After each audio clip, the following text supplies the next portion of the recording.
But anyway, so I actually wrote down the things that I wanted to talk about today because I already told Max one of them. Um, so instead of going right into the rage, we're gonna start off with a little tiny funny story and then transition into the rage, right? Mm. So the little tiny funny story here is that we have had a client of ours who has ignored a large swath of our emails whenever we tried contacting them.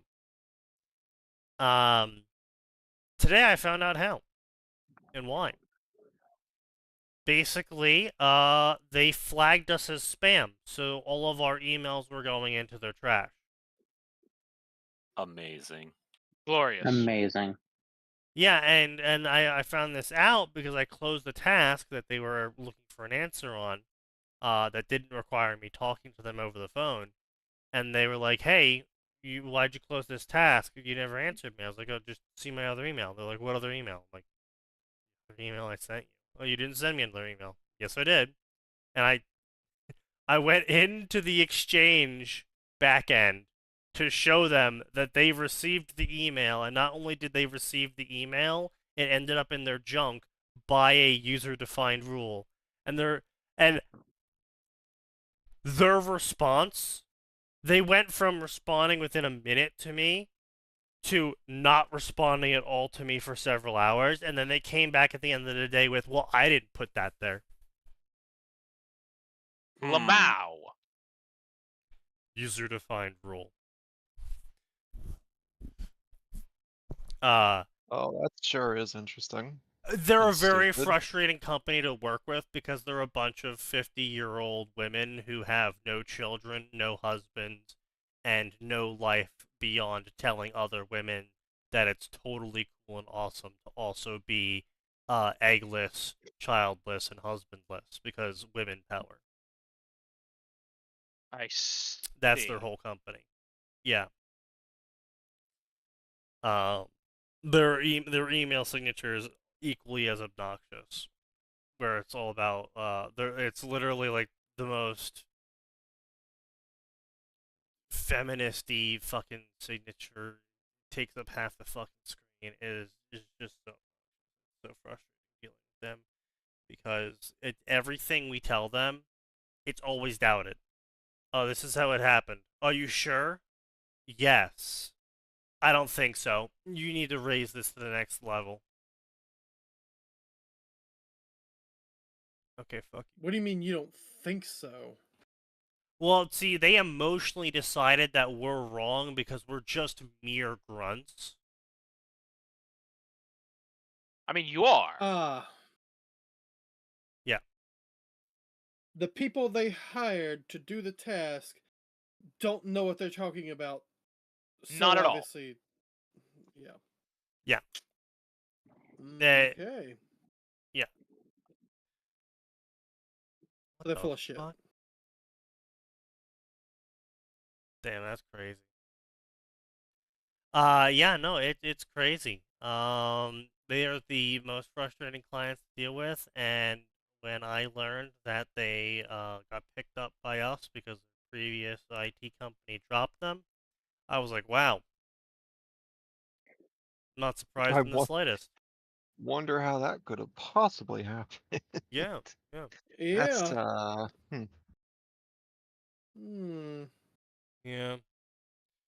So Very strange, I yes. never It's a got a mystery. response from that author, by the way. Which one? Alas. The one that spent 10 years writing dog shit stories with the help of someone Hmm. else, and then ultimately still writes dog shit stories that, and their grammar's not even good enough. Like they had the fucking comma, end quote, period, exclamation point. And it's just like 10 years of them writing stories and they're still doing that bullshit. And they Oh, even had a co-author.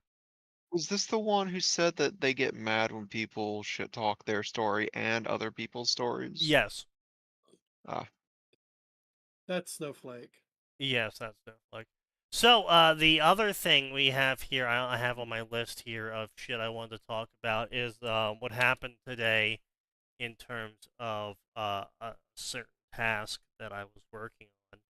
where it's the TLDR is effectively it was a task that started yesterday, late yesterday, and I looked at the task, I read all the details, and I escalated it to tier 2 immediately. Because here's the problem, right? Here's the propositional problem. The user submitted the task after claiming to do all sorts of troubleshooting. As everyone knows, when a user has claimed they've done all the troubleshooting, they will just lie to you if you ask them to do it again. So I was like, well, fuck it. We just need eyes on it because the user's just gonna lie. You know? Yep. Yep. Oh, I totally swapped it. Can you swap it again for me? Oh, I swapped it again. It still doesn't work. Oh. You didn't actually swap it. No. Yeah. The only thing you swapped was my patience. True. Yeah, so I was just like, look, we just need eyes on it. So I upgraded to tier 2. Manager immediately sends it back to me and says I didn't do enough troubleshooting on it. I'm like, okay, Which, well, I mean, technically, no. What do you want me to troubleshoot?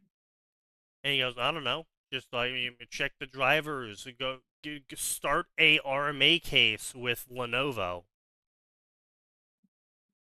Fucking, why would you do that? I don't know. RMA is for once you've actually because it's part of the process.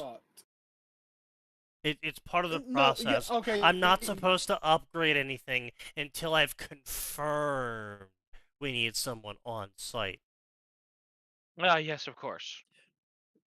Okay. Because God forbid I use my 20 years of knowledge when it comes to this sort of shit. No, I didn't check all the fucking boxes, so therefore I'm wrong. Well, you gotta go down the script that he wants you to go through. Yes, which it's very funny what's about to happen. So I call the user. User doesn't answer the phone the first time, but they answer the phone on the second time. And why do they answer? It's because they already left for the day. So they're not going to do any troubleshooting today. Oh. But they give me explicit instructions to email them between 8 and 9 o'clock tomorrow to see what time we can work on this. Because they don't know their schedule until they get in tomorrow because meetings are being shuffled around and they'll know once they get in the next day. All right. You don't get in at 8 or 9, do you? Oh, no. I get in at 8. Yeah, it was fine. That's not the issue. So I get in at 8. Okay. I send off the email. Hey, let me know when you are available today. As per our discussion from yesterday. And then manager rams himself up my ass. And he's like, you didn't put any steps taken. Well, I didn't take any steps. Well, you didn't put any next steps. Well, that's because we're still trying to figure out what's going on. And if I put in next steps, figure out what's going on, you're going to yell at me. He's like, well, yes, I will. Okay, so don't fucking yell at me for not putting that in then. Like, he's just like, no, you have to, like, he legitimately told me that what he wants me to do is make up what I think might be the case and just assume that that's true until I take further steps. So manager he's micromanaging. Is a raging idiot. Yeah, it's just like, why? Why would I just make up what I think might be the problem on something I haven't even tested yet? Yeah. Did you hop his head, by the way, with chat messages and shit like, hey guys, here's what the manager's telling me to do despite all this? Oh, no, because he kind of got self-obliterated and checked out of the conversation. What do you mean? Yeah, we're getting to that. So, manager then is like, well, you didn't have any comms. I said, I have the exact comms the user asked for on our conversation from yesterday. Because typically the procedure is to call the user and then send them an email, but the user explicitly said, do not call me, email me at this time. and user explicit instructions about how to contact them take priority over standard operating procedure. Yes, Oh. that's sensible. And so he drops that immediately. That goalpost immediately moved. He drops that, and then he moves on to how I'm fighting him on this and shit. And then I'm just like, yeah, I'm fighting you on this because you're telling me I need to put steps taken in of, oh, I contacted him, but you know and I know that comms are not steps taken. You've said it, I've said it, your manager has said it. You don't do that. He's like, well, you put steps taken of sending comms and next steps. It's like, because that was the next step. Specifically, he asked for a communication at a specific time in a specific manner. I don't know how that's not a next step. Why is this guy riding your ass? Why Because is he I'm white. micromanaging? All I was gonna say is because he wants to ride his ass another way. This is managerial negging. Are we on air? Yes, we're on air. No, the manager is not white. I am white. There are two people that I've complained about to the manager previously who are not white, who are his racial demographic. And so whenever he can, he tries to ride my ass about me not doing something. But the problem here is that much like I leave a lot of things in my life, I leave everyone frustrated and unsatisfied because I actually do my job to a very high degree of quality, and there isn't really much to complain about besides the nitpicky bureaucratic nonsense that I tend to ignore. One of the ways you deal with this is you drown him in nitpicky bureaucratic bullshit. So have him. I don't really give enough anytime he shit to do complains that. about this. Yeah, I don't really give enough. You cover your ass. Yeah, I don't Have him really send your instructions in email, Sneaky. And he doesn't care. Yeah, I doesn't care, really don't give a shit. Everything you're saying is correct. He doesn't care. I could not give a fuck. To fire you in the near future for insubordination. You see, you say that, but actually, a majority of the company's upper management likes me. That does not matter. Oh, it does. He's building a case. No, doesn't matter. The problem here, Sign, is that any case that he can build against Sneaky has to be followed up with evidence of, well, we see the screenshots you gave us, but the chat here shows another 3 messages that you neglected to inform us about where you made an ass of yourself.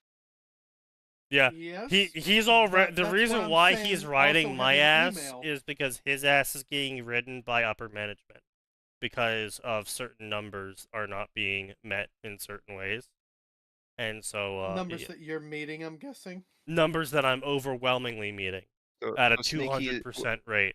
So the problem is that Sneaky's the one meeting the numbers on that team. Sneaky's asked for by name by probably half a dozen of the larger clients at this point. Oh, yeah. Lots of upper management likes him. Sneaky is not unfireable, but he's the closest he can get as a tier 1 desk jockey. Yeah. So you're saying I'm liked more than him. Okay, so yes, but he's telling the guy who is carrying his team that he needs to carry his team the rest of the fucking way. Yes. Carry harder. Yes. Sneaky, you have the team on your back. You really need to put them on your spine. Yes. Oh, no. Start performing at a level that is synonymous with everyone else. So, yeah, this is where he detonates himself. So effectively, he tries to say that I'm wrong about how I'm going about contacting him and blah, blah, blah. And now here's another little bit, is that standard operating procedure is that we are to never use another on-site for a different task's issues. So if someone's going out there to set up a computer, just because they're out there, that doesn't mean they can also check to see if the printer is properly wired. Why the which fuck makes not? That sense. just saves time. Because we have everyone scheduled out there for X amount of hours because all of the on-site teams actually have a daily schedule where they have to be at different on-sites at specific times. Yeah, I was just gonna say I get that. Yeah. Like, Okay. So we It- can't have a guy okay. standing there for an extra 2 hours trying to figure out the printer issue. Yeah, it makes Okay, absolute yeah, that perfect makes sense sense. if you think about it for maybe 5 minutes. And so But if you were, If they were a smaller company, you might have a point, but yeah, I was they're gonna not. say if you were doing it, you would stack it so that you go out there to investigate two yeah, things at the but same time and don't have anything else in the docket for yourself. right, but the problem with that idea is that the issue for the computer setup came in 2 days ago, and the printer issue just came in the day of the on-site. And so the guy's already And the scheduled for printer different issue hours. would jump the queue if you Nope. did it now. no, It's So the not even guy who's in necessarily s- that. The the the guy guy who's in is there. is He in knows he's gonna schedule. be there for 2 hours, and immediately when he's done, he's got to hop to another ticket halfway across town. Yep. That's the working theory here. So that Okay. printer issue could take 3 minutes, or it could take 30 minutes, and that's 3 to 30 minutes he can't really afford for the day. Yeah, Or it pretty could much. take 3 hours, depending on the type of printer and the Sometimes. issue. If it's a real bitch, it could take 30 hours. Yep, sometimes. Oh yeah, I've had some of them. They're not Yep. fun. But yeah, so Let's that's the way it ship is. it And back. so standard operating procedure is we don't mention the on-sites, we don't talk about the on-sites, we don't say maybe they could take a look, etc., etc. But the Because user they knows can't about they can't take a look. yeah, the user now is C-suite, and he knows the on-site's occurring, and he's like, well, can't we just have the on-site look at it? I'm like, no, we can't, sir. Nope. Look, I can ask, but we got to go through all the troubleshooting first before I even ask. Like, we got to go through everything first, and then I'll see if maybe they have some time. And You blah don't blah like that? blah. So manager is berating me. He comes in saying, "Hey, the on-site guy just showed up. Can I just give the computer to him?" And I go, "Look, this is the exact email I sent. I said, look, we're not supposed to be using the on-sites for cross-task behavior. My manager and the on-site guy would be both very unhappy with me if we didn't go through the full troubleshooting procedures first before even bringing this up to them." Fair. Which I thought was a completely fair email to send. Apparently, it's wildly unprofessional, according to my manager. Huh? I'm still Your trying manager's to I'm still retarded. trying to get that one. I'm still trying to understand the logic there, and I have yet to come up with anything there, Sneaky. Yeah, I don't What know. does your You manager you say you complained should have done? you complained about this hours ago, and like every guy there, Martin's like, what did he mean by unprofessional? Yeah, What did your I guess manager suggest as saying an that my alternative? well, I guess the best thing I got is that it's unprofessional to mention that the reason why we can't do it is because the manager would be unhappy with me or something, I guess. I guess the only other thing you could have done to maybe not be called unprofessional was explaining that standard operating procedure, we can't do this due to how we schedule our texts. But even then, I feel like your manager still would have called it unprofessional because you told the customer what SOP was. Yeah, it's No, like no. SOP is supposed to be clear. I would say I would just explaining like to point out, though, as well, that the reason why all of our clients love me is because I send them messages like that, or I'm just like, look, I would love to help you in this way, but we have to do all these check boxes before I can do that, so I can send this off without it getting returned. Yeah. By the way, guys, I understand SOP should be clear. Having worked under a fucking bean counter who was like, you can't explain to customers this thing on the phone. It's like, no, we should be explaining it because the customer appreciates honesty, and if the customer has even an inkling that this procedure means it will take X amount of time, they will appreciate it and give us a more solid review as a result. Well, and not only that, The bean it's counter who became the president told us not to explain bare bones SOP to customers because it looks bad, according to him. oh yeah, totally. And but like that's the thing though, right? It's like yeah, it sounds bad if you're like sorry, it's gonna take 3 days because of the procedures we need to go through, because then it sounds like we're delaying them or some shit. But when you explain that to a normal person and not a fucking bean counter, they go, "Oh, that's fair. You know, I did call now, and you guys got like 90 other customers, so it's like that makes sense." And that's the Yeah, reaction I normally get from people when I explain. They're like, "Oh, I need this now." I'm like, "Look, I can ask, but we typically schedule this stuff 2 days ahead of time. So unless a slot opens up, I can't guarantee anything until Thursday." Yeah, again, customers appreciate honesty. They might be upset at what the honesty is, but they will be far more accepting than if you're being a vague dickhead to them, because that's what they're going to see it as. You're being a vague dickhead. Oh yeah. Listen, even internally, when I explain something to one of my coworkers, the reasonable ones go, "Okay, I see why we can't do this." The asshole ones are the ones we hide the donuts from and laugh about behind their back. Well, I mean, As it's a not matter only of that. fact, there was one of those particular individuals today that we just had. We had donuts that were golly, not quite a week old. And we put those out there, and we were like, "Hey, you want to bet that X person's going to take one?" And as soon as we put them out there, and guess what? I was leaving, and I saw X person taking one. Mhm. They can have the old donuts. They have the 5-day-old donuts. Yeah, there you go. But yeah, It's so still edible. he I mean, listen, this starts is from one of the berating best me bakeries in about Chicago, this so yes, but whole SOP thing, right? And about how I'm being unprofessional. And then he brings up the conversation killer, the thing that made me win the conversation. He goes, "Oh, well, you shouldn't have told them that as well because they have a bi-monthly on-site that is for these issues specifically to be taken care of." And I respond with, "Oh, well, how was I supposed to know that?" And he goes, "Oh, well, I mean, I just found out myself because I had to look it up." And then he Oh pauses. wow!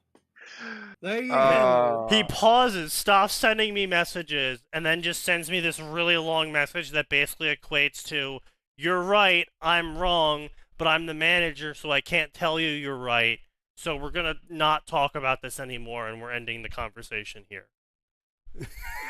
I'd be like, nah, motherfucker, we're No. CCing the big boss now. Yeah, I'd have CC'd the big boss. I'd have forwarded shit. Dude, that is so fucking bonkers. I love that. He puts the gun on the table. He pulls the bullets he thinks he has against you. He loads the gun, then picks it up, and suddenly he's pointing it at his own chest.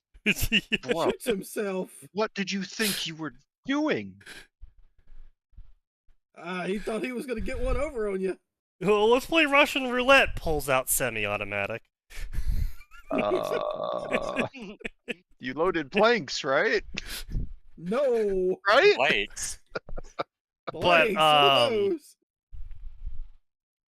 That's yeah, you didn't get to me the full conclusion on that. That's great. What Yeah. a nice ending to the story. Yeah, it For was you, so not for fucking him. stupid. But then we later on had our meeting, our pre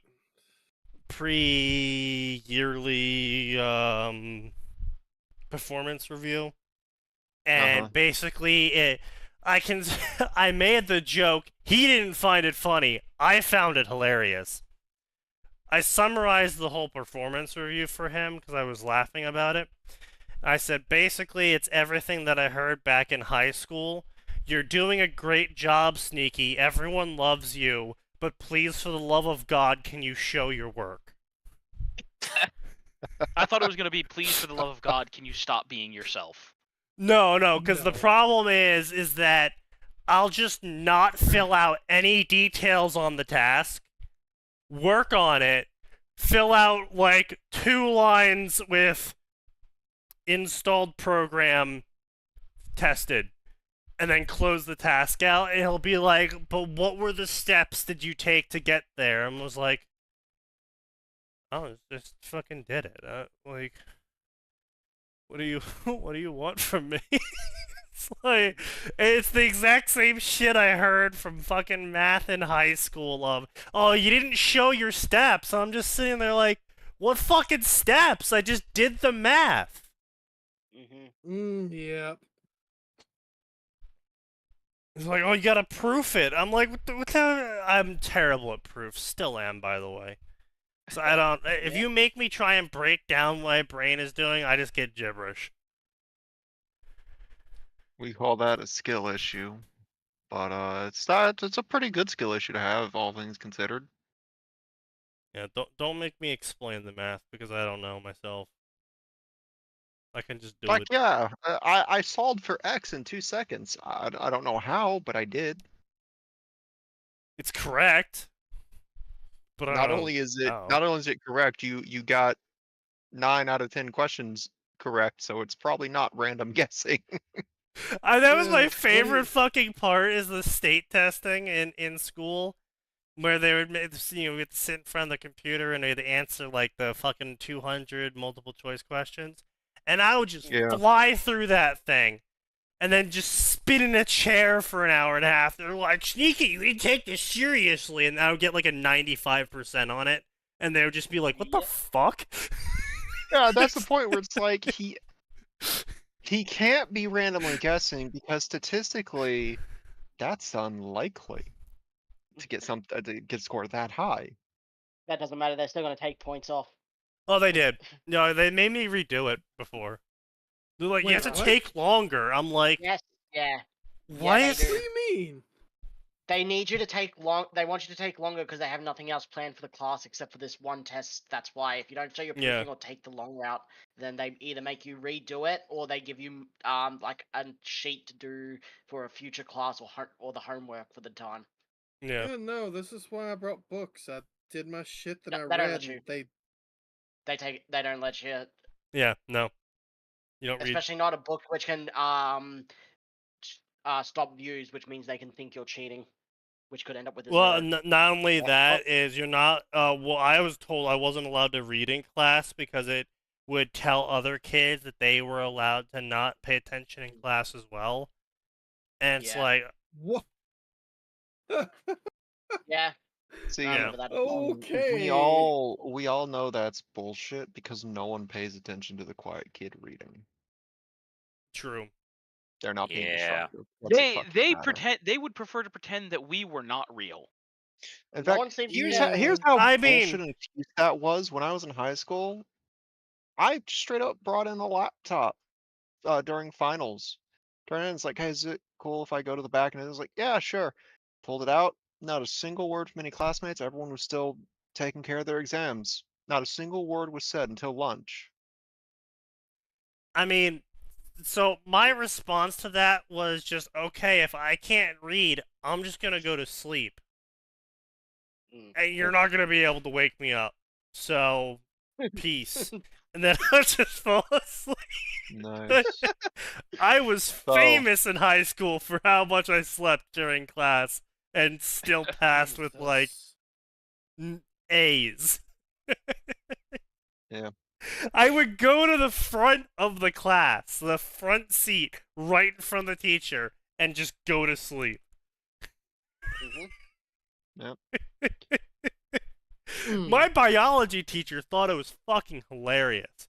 Because I would sleep for 45 of the 55 minutes of that class, wake up in the last 10, look at the sheet we were supposed to be doing the entire class, fill the whole thing out correctly, hand it in, and then do some extra credit, so I ended up with like a 107 for biology that year. He thought it was the funniest shit ever. I would think it'd be the funniest shit ever, especially if you can do the work. I mean, listen, Right. if I was the teacher, I would spend a week or two going, I can put you in a more advanced class, and if the kid still patently refuses after that, I would try once to bring it up to the parents, and then if it gets shot down after that, all right. No, see, I couldn't be brought to the more advanced class because I'm retarded. I mean, yeah, but there's no way they knew that then.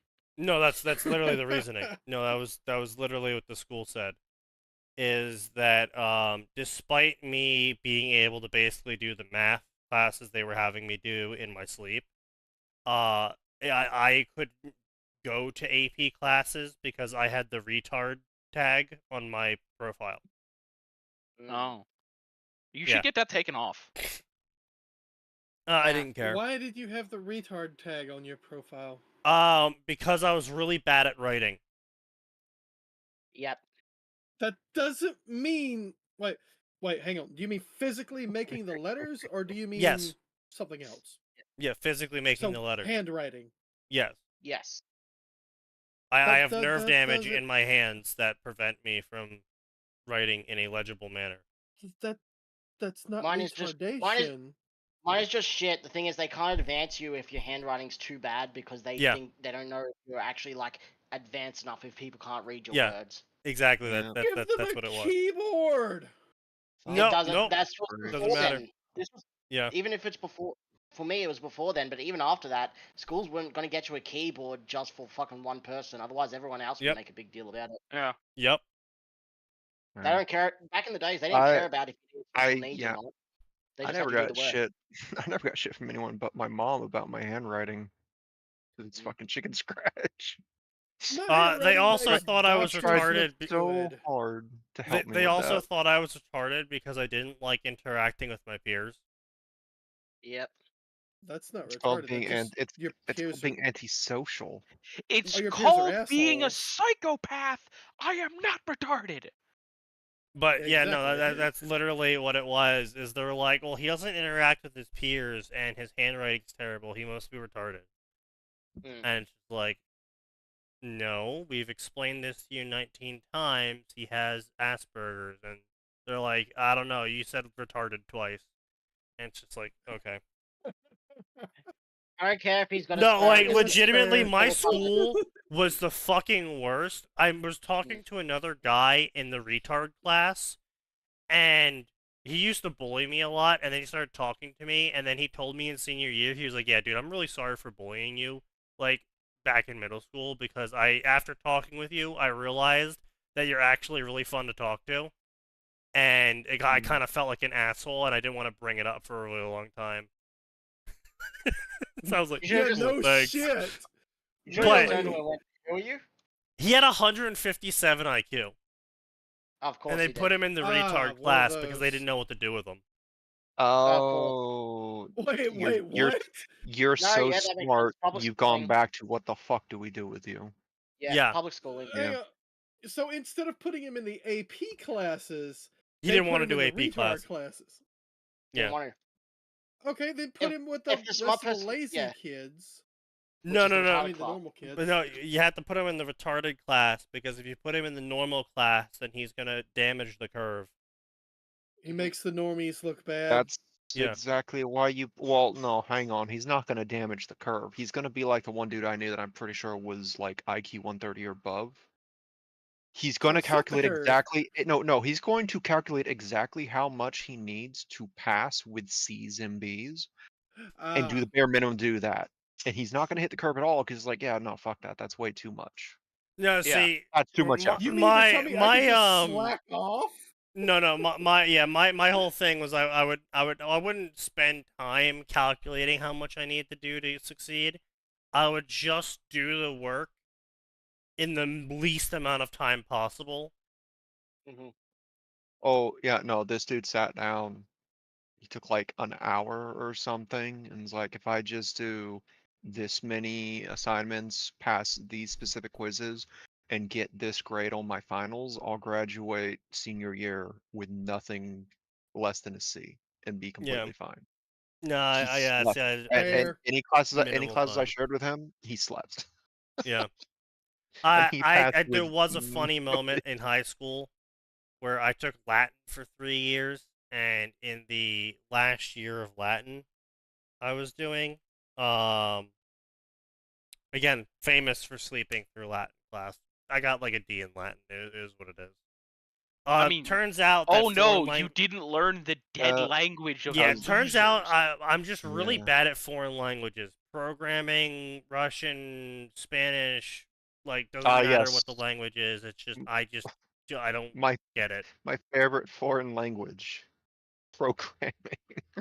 I I mean, mean, Programming he's is a foreign language. he's not a- not it's not- technically incorrect. Programming's Can we not call it? French. Can we count it Well- as foreign when programming languages are like the only universal language we actually have as a whole?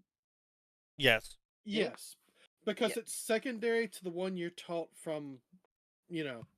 Well, Birth. not only is it secondary to the one you talk from, C+ coding is different in Russian than it is from English.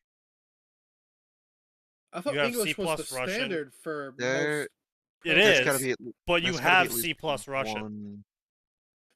Because of Cyrillic. Okay. Yeah, you actually you have C+ Arabic. Those fucking Cyrillics. It's ooh. You have I C+ wonder, Chinese. is there a programming language that you don't need to translate to other languages? Oh, all of them. You just need to learn all of them. English. Like, so here's the thing. The reason why a majority of programming language is still done in English, is because if you need someone to work on it, having it be in English pretty much guarantees that anyone's going to be able to work on it. But no, there is programming in Russian. There is programming in Chinese. And yes, it is as much of a shit show as you think it is.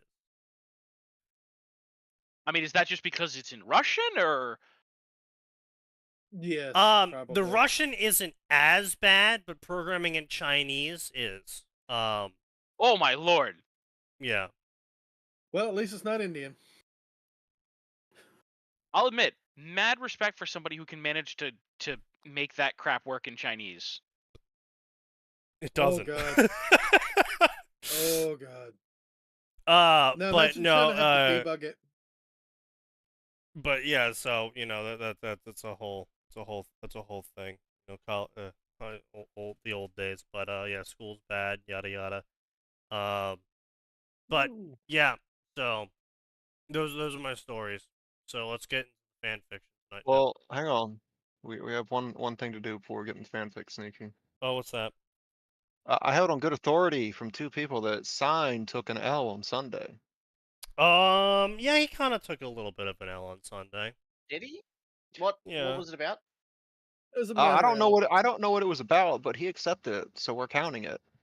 Yeah, fair. So Sign know thought he what? was gonna make it a week. He didn't even make it the weekend. It's true. So Sign, here's To be your fair, it new was very stupid. here's your new prize, Sign. And I'm in fact gonna here Oh, we I've go. been you waiting for this. for I've been this to waiting make for sure it this. sticks. You do need to be in the chat to see it. I'm in the chat. Oh yes, I earned this L. Yes, Oh, yes. here we go. Let me also post it to the collection of sign memes. Oh good. Yeah, Jimmy. That's great. Hey, Zelda style treasure box animation. It's amazing. It's You- glorious. You It's great. motherfucker! I love it. I hate it. You I had can't- to redo that song from the ground up using sheet music. I retaught myself basic music theory for this sign. Jesus Christ, that is some Oh. effort posting. You see, we put effort into our shit. Yeah, apparently, fucking Lee. That's a full 3D model for that star, by the way. I had to outline I it so see it didn't look that. as obvious. You know, Max, if you want to make Jesus. another one, you can have the next one be not Mario holding up the gold star. You know, from Yes, Mario not 64. Oh god. and it's just that star rotating around in his hands. Oh. Yeah, that star is staying in my fucking asset folders. You did it! Yeah, You did it. that fuck you from last Tuesday sign was because I had to redo that star from the ground up because of how topology works. Yeah. So I had to put in 4 times the effort I initially did to make the star work because the U divot is actually engraved into the star face Amazing. on the model. Jesus. You can't see it through the outline because of how the outline works. But yeah, let us spin the wheel tonight, gentlemen, and see what fate lands us. Oh, I swear to God, if you just put us on Wait. fate. Ruby, Ruby, Ooh. Ruby. Is... Oh no. Is that Warcraft? Ooh. Oh no, wait. Ooh. Oh, My my hero. hero. My Mm, hero, MAT? Pacademia. Cursed. Better than My Hero Cracademia. No, that'd be better. That would be That better. really would. You That know would just what? I be will my- say that one thing that pissed me off on Friday that I couldn't remember, I still can't remember it. So, I guess it'll go forever unremembered. You're gonna remember it randomly at 2:30 and just message me so that you I have am. a reminder. That's what's Yeah. gonna happen. My Yeah. Hero Cracademia sounds like that long thought dead idea of Snowflame in My Hero. True. True. Yeah. No. Chipmunks assemble. After the incident a week prior, Class 1A plans to stay off trouble as much as possible. Aizawa Shota, the homeroom teacher of student Class 1A at UA, he's seen lot of strange thing in life. However, nothing could have prepared him for what walked into 1A Alliance, brown rodents. Is this an unannounced crossover in the first minute? This is an That's what it sounds unannounced crossover of Alvin and Between the Alvin and the Chipmunks. Chipmunks. Yes. But actually, it's actually even worse than that because all of 1A is turned into the Chipmunk from Alvin and the Chipmunk. No. Let me Yes. check. Is it? Oh no. Man, the stream keeps pausing. Why couldn't have been a Skaven attack? True.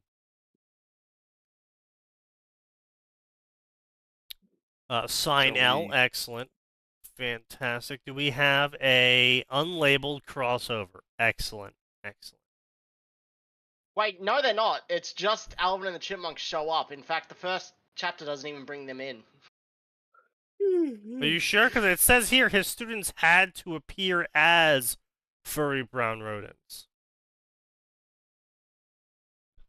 Well, maybe, but the start just starts off where apparently Lita's in the hospital. I think after staying. Wait, is that Oh no, first he got hurt. review He the got hurt in Scambot training in equipment. Spanish? Yes, it is a Spanish spam bot. What the fuck? Okay. Yeah, you see more things every day. They're going multilingual now. Yeah. Yeah, I auto expel blah blah blah. And some students blah blah blah. Eraserhead blah blah blah.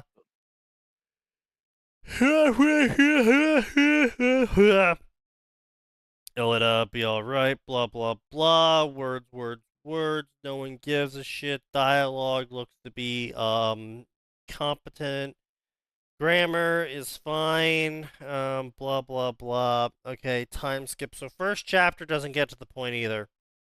So it doesn't Great. happen until the third chapter where Uraraka gets turned into a chipmunk. So yes, it So- does turn into UA, the 1A into it, but it doesn't Wait, happen 3 chapters. So we're getting an unlabeled crossover with first chapter doesn't get to the point. That's fantastic. I love Yeah. little ones like that. And a sign L. And a sign L. I don't Yep. I don't have first chapter doesn't get to the point though. I do, I but I've did. also got I'm all so of them. glad I got Sign L on the night I finally got to give him his new prize. True. True. I hope it propagates on your server. But yeah, God it doesn't damn happen it. until the third chapter where apparently someone Don't worry, called... we actually created a whole meme channel. Well, Cyan created it because he's a masochist. There's a whole Oh. meme channel on his server where we've collected all of the memes the server has made about Cyan. Oh. Oh, good. Yeah.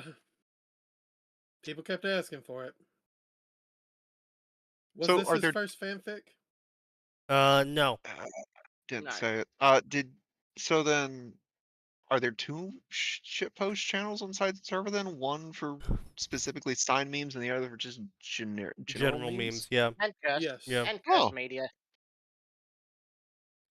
Well, You I know mean, what there's an else is entire going on right shitposting now? There is section. some really fucking retardy reviews going on right now in Cyan's Star Wars. Yeah. That Yeah. Royal Road crowd is goddamn stupid. You like, you sir goddamn. generated some controversy today. I was pleased to see. Who, Yeah, me? It is Sneaky fucking baffling, is what it is. Sneaky sent me a review yesterday. I had to. He summed it up in all caps, and I was like, "No, it doesn't say that." And I read through. I'm like, "Oh my god, it really does." Yeah. Which review was that? The one calling "Love Your Loved Ones," satanic. Ah. Yeah. Hang on. Yes, How the Mr. hell did I miss that one? Hang on, I'm digging it up. I'm posting it. Hang So, on. love those who love you, all others ignore them is being described as quote unquote almost satanic. I'm like, There we go. is this a Church of Satan thing? Is that what's happening here? No. He is a outgroup preference. Fully category. What is it? 15. Sneaky. Yeah. His dot is on the red side, on the right, on the far right, not in the middle where everybody else's is. Um.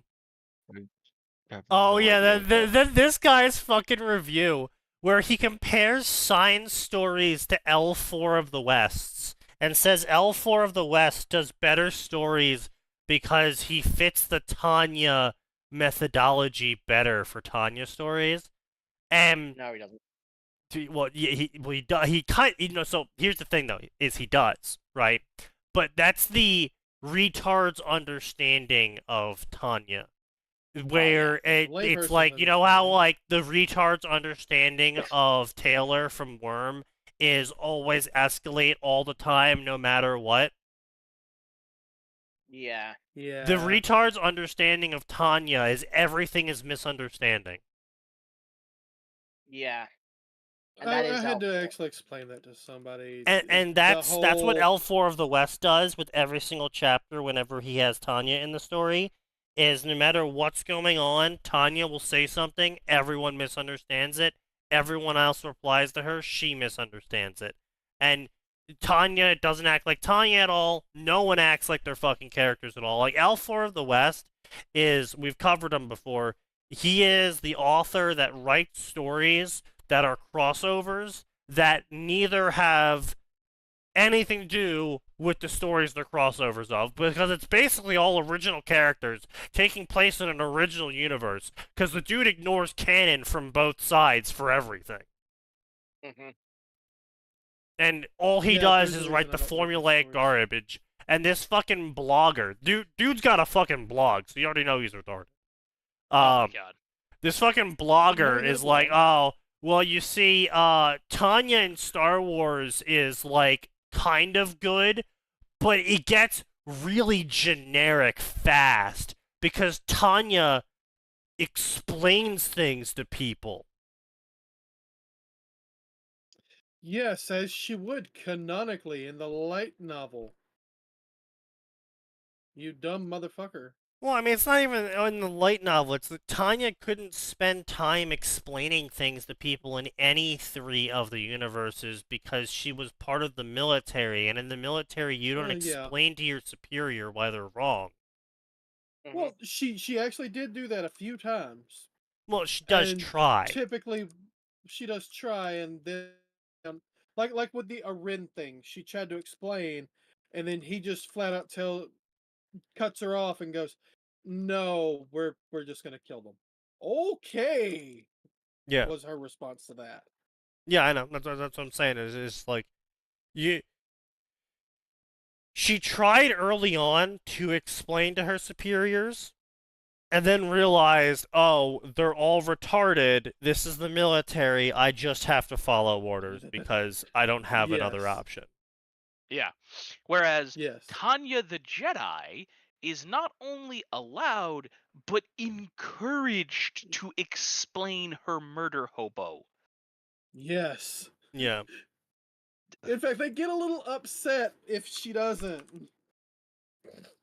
And then he also You the- killed a the- lot of people there. This Hit? dipshit goes so far to say Tanya Fix worked the best when you make elaborate misunderstandings. That's the dumbest shit possible. Just look at Young Woman's Dance of Dragons. It's 250,000 words long, and there's still misunderstandings going.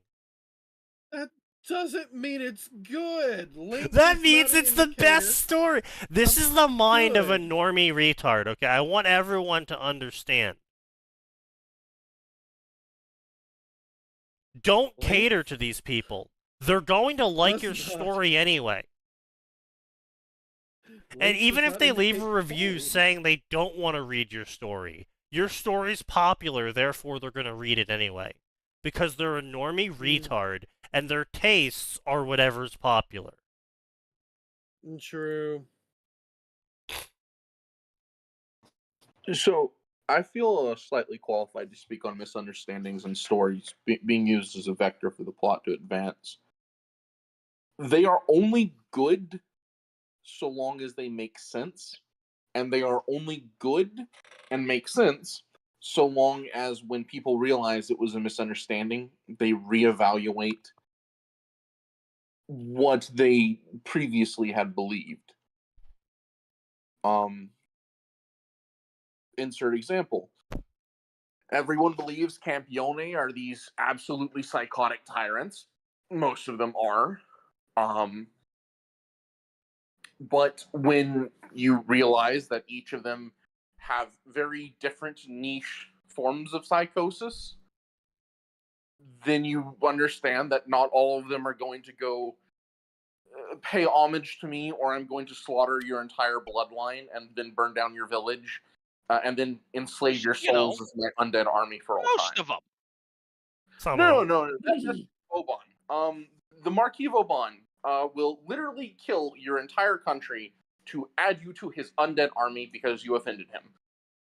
Lu Hao will simply force you to rip out your own eyes, offer them to her in apology, and if you don't, then she'll kill your whole family because she is a cultivator protagonist played 110% straight.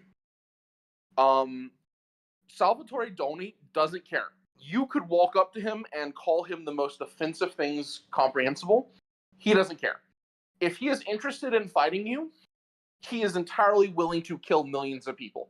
He was willing to kill the city of Rome just to provoke a fight. Yep.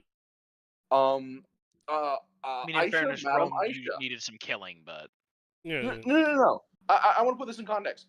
He was willing to not only canonically unleash Godot's boar, which is apparently a World Heritage Site-seeking missile.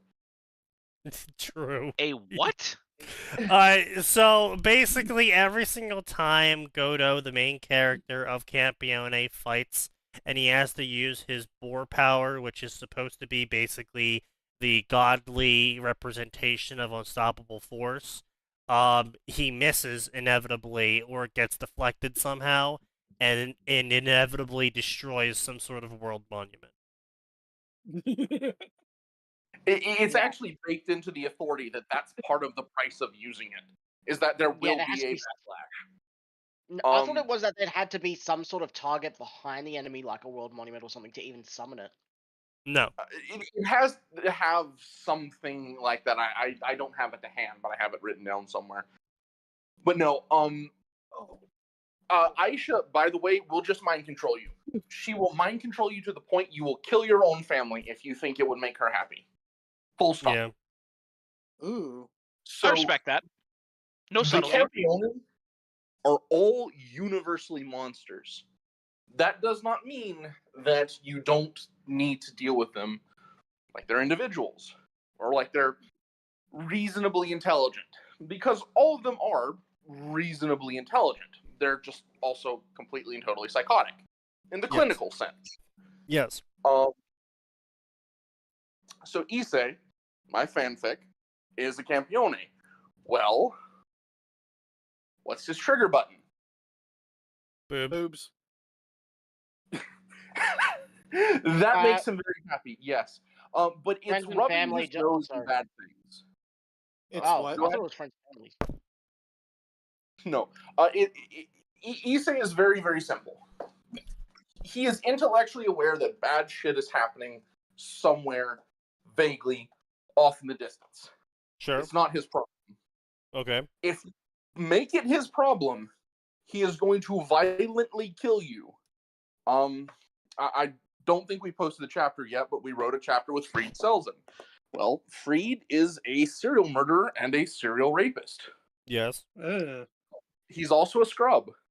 Yep. He just gets his head crushed by a block of divine marble. Instantaneously killed. You know, don't collect $200, don't pass go.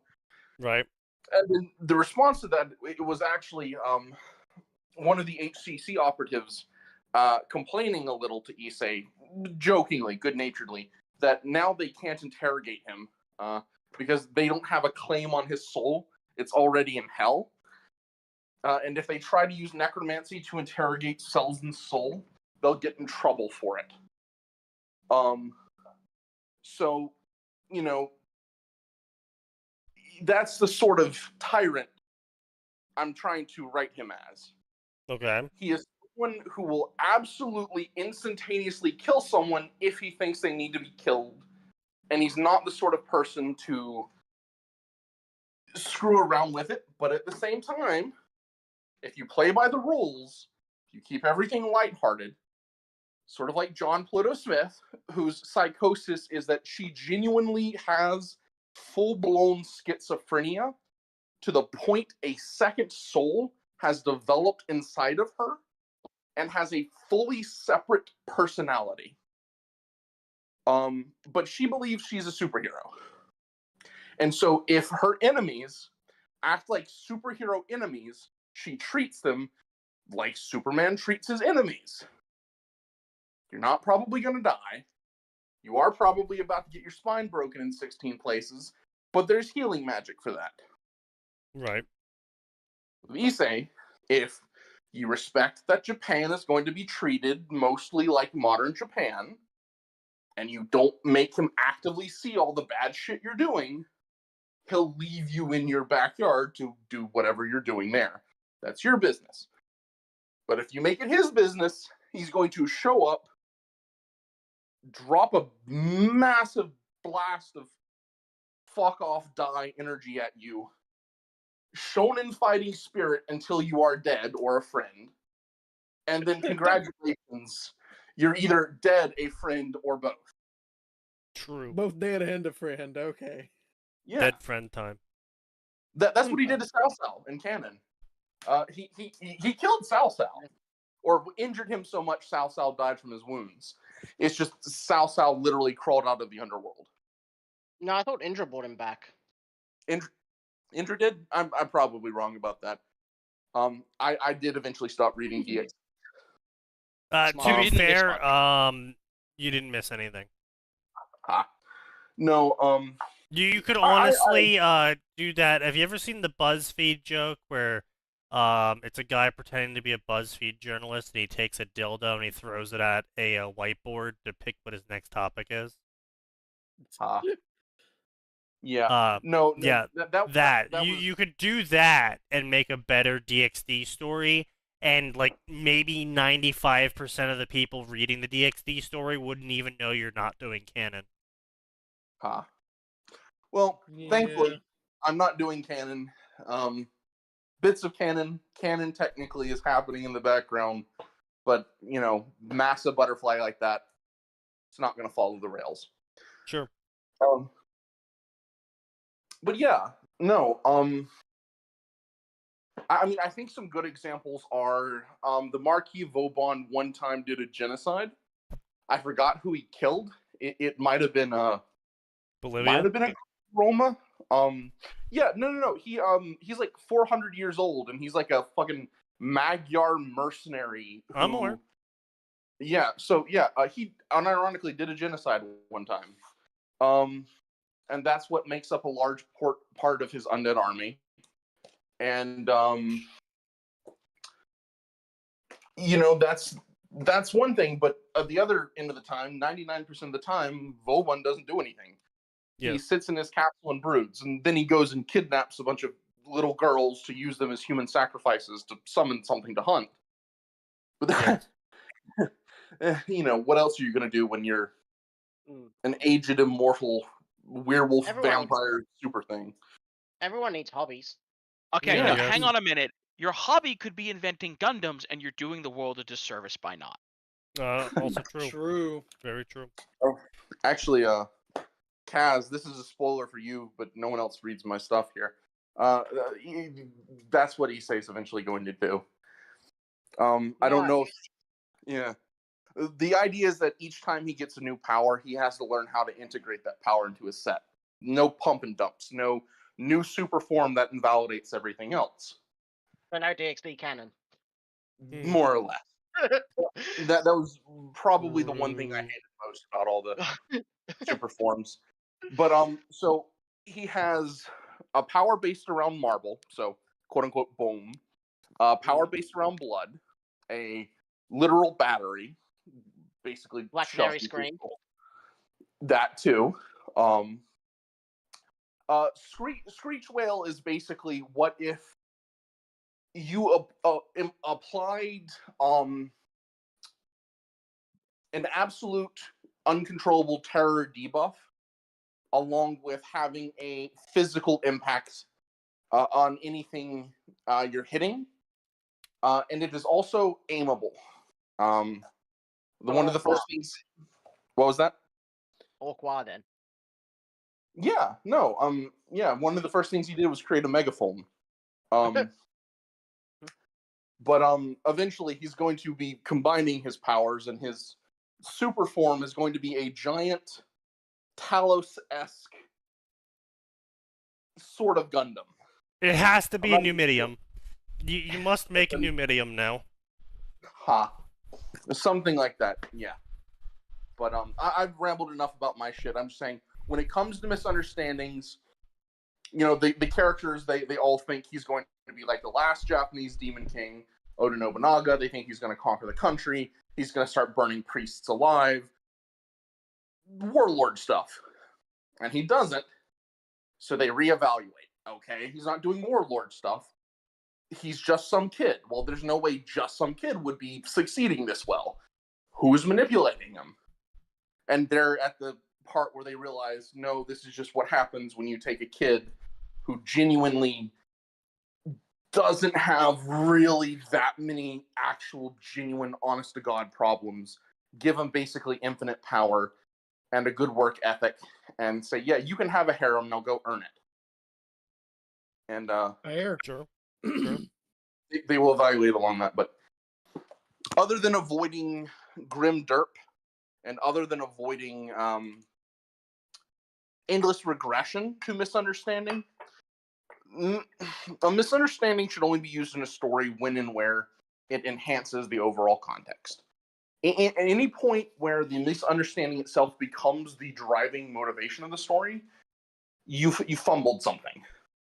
Yeah, no, it's a very common problem I see with Tanya stories, and it's a very painful problem to read, because it's just like, oh, well, Tanya says this thing to them, and so they're like, oh, clearly this means Tanya is an archwizard or some bullshit. And Tanya's haha, I'm glad they've understood that I don't know magic.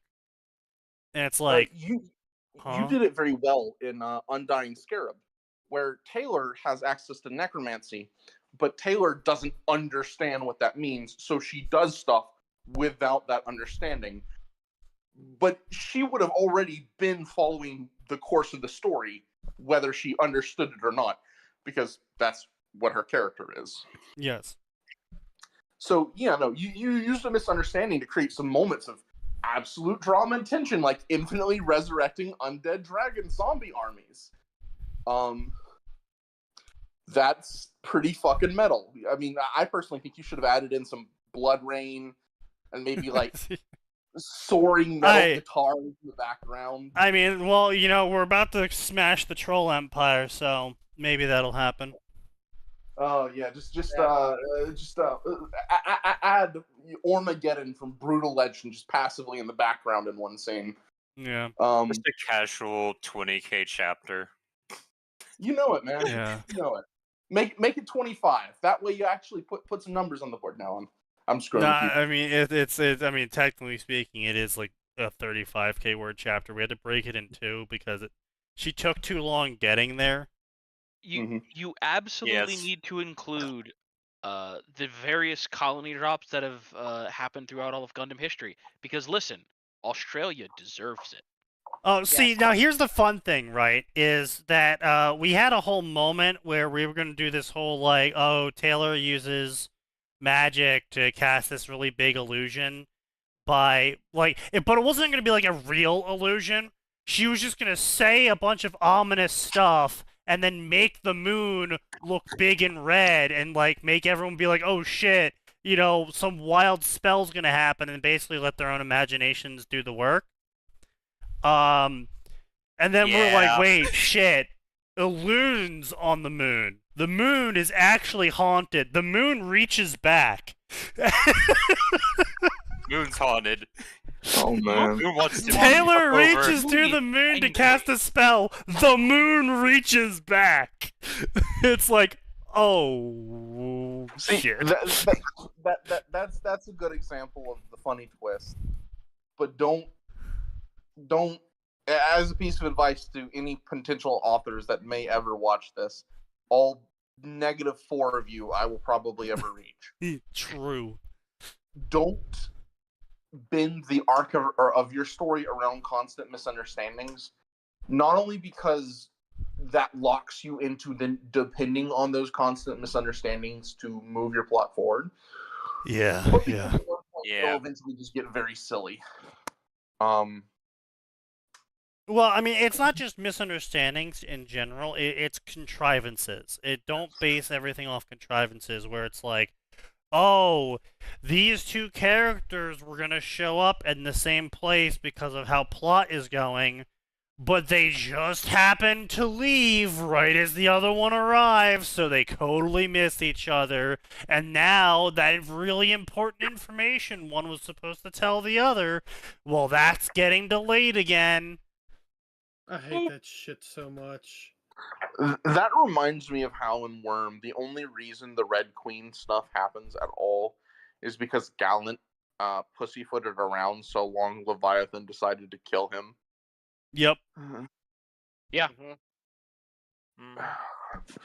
But yeah, no, don't do that. There are reasons to withhold information. There are sometimes very good reasons. Again, use my own story. I had Ahime Miko Yuri, who was one of the survivors of the crazy child sacrificing Campione, not want to tell the new Campione that, yeah, by the way, there's a heretic god forming in this town, because all of a sudden there's a dude throwing around a shit ton of divine energy. It's just sort of coagulating because the devils have been squatting here for so long, there's no gods here to actually handle the problem. It's an obvious reason not to want to tell someone some shit. But at the same time, the second it's clear that this is now the natural point in time to tell them something, tell them. Don't just... Rom-coms? Yeah, basically, I hate rom-coms. They're not funny. Rom-coms can be enjoyable when they're sweet and they're cute. But the comedy usually comes in the way that it makes you feel warm, happy feelings, not laugh out loud, haha, that's actually funny comedy. Well, I mean, it's more like, right, Love Actually. is, in my opinion, a good rom-com. Because it has a bunch of characters with their own arcs who are doing their own things, and all of their actions are relatively understandable. And they end up creating amusing situations or, feel-good situations, but they're not like the opposite side of the scale is Hallmark movies, where it's, oh, the rich guy is showing up in the rural town where a girl is there and she is on vacation. And she's gonna be writing an article about Christmas, and then his car breaks down and she picks him up. And then she starts insulting this company that's moving into the town, and it turns out that's his company. And at some point, his company is actually there to buy out her or her best friends Or or her her parents. grandparents' small Yeah. business. And they're going to shut it down, but he finds the charm in it. And even though it's not really that profitable, can't we keep it, Dad? Yeah, effectively. So that's the whole rom-com Hallmark angle, which is what most rom-com slop goes for these days, because it's a formula, and the formula works. Don't get me wrong, it works. It's got a decent-sized viewer base. It's not going to be hitting the fucking box office billions, but it's cheap My to grandma produce. watches Hallmark movies, and Yeah, I exactly. will watch them with her to spend time with my grandma. Yeah. I don't know anyone who actually sits down and goes, "This is a great banger. This needs to go in the Library of Congress." This is my stepmother. Of course. That's probably not a joke. Yeah. No. It was not a joke. But yeah, no. Listen, she's 82. She's allowed to watch silly films. Sure. I'm not saying that people can't enjoy them. I'm not saying it's like, oh, you like Hallmark, you're stupid. What I am saying is that it's a very formulaic and possibly one of the worst expressions of rom-com. Actually, I'm reminded of one anime rom-com. I want to say Oreimo, but I think that's wrong. It's this really big wrestler dude who it has sort of the stereotypical anime ugly thing, large lips, thick bushy eyebrows. He's like he's either a wrestler or a karateka, and he and this girl sort of end up hitting it off, but he goes, "Oh, there's no way in heck a girl as cute as her would ever be interested in a guy like me. She's probably just trying to get close to my best friend, because his best friend is this like absolute pretty boy." Oh, sure. I know that one. That's the fuck. What is it? It's the guy with the big lips and who looks like he's like 7 foot. Yeah, he's a massive dude. He's fucking great. The guy who looks like an NTR antagonist. Not really NTR, just kind of. Jeez, son, can you get porn off your brain for 1 fucking second? No, he can't. No, he looks like a generic mook in like a Yakuza anime that's about to get beaten up by the protagonist to show how good the protagonist is. And there was one scene in particular in the anime where the best friend's, I think, dad was in the hospital. So the protagonist and his girlfriend are like, "Oh, we're about to go on a date," and the best friend is like, "No, I'm okay. My dad's okay. You guys go on your date. We'll hang out later." So I think the protagonist and the girlfriend show up at the hospital room with like a basket of food to just check on the best friend and the best friend's family member. And there's a scene where it's like just genuinely honest to God wholesome of just people being good to each other. And I was like, yeah, this is good content. I like this. Sure, yeah. What's the name of this again? Oh, Kaz would know better than me. I can't Gray posted it. Oh, already posted it. Monogatari. There you go. But yeah, no, it's There's So- plenty of good rom-com out there, but that actually takes skill, and as we all know, in the modern day, skill is something that is not required to produce content. Unfortunately. Oh man. Um. Still, But to circle back to fanfics. yes. One thing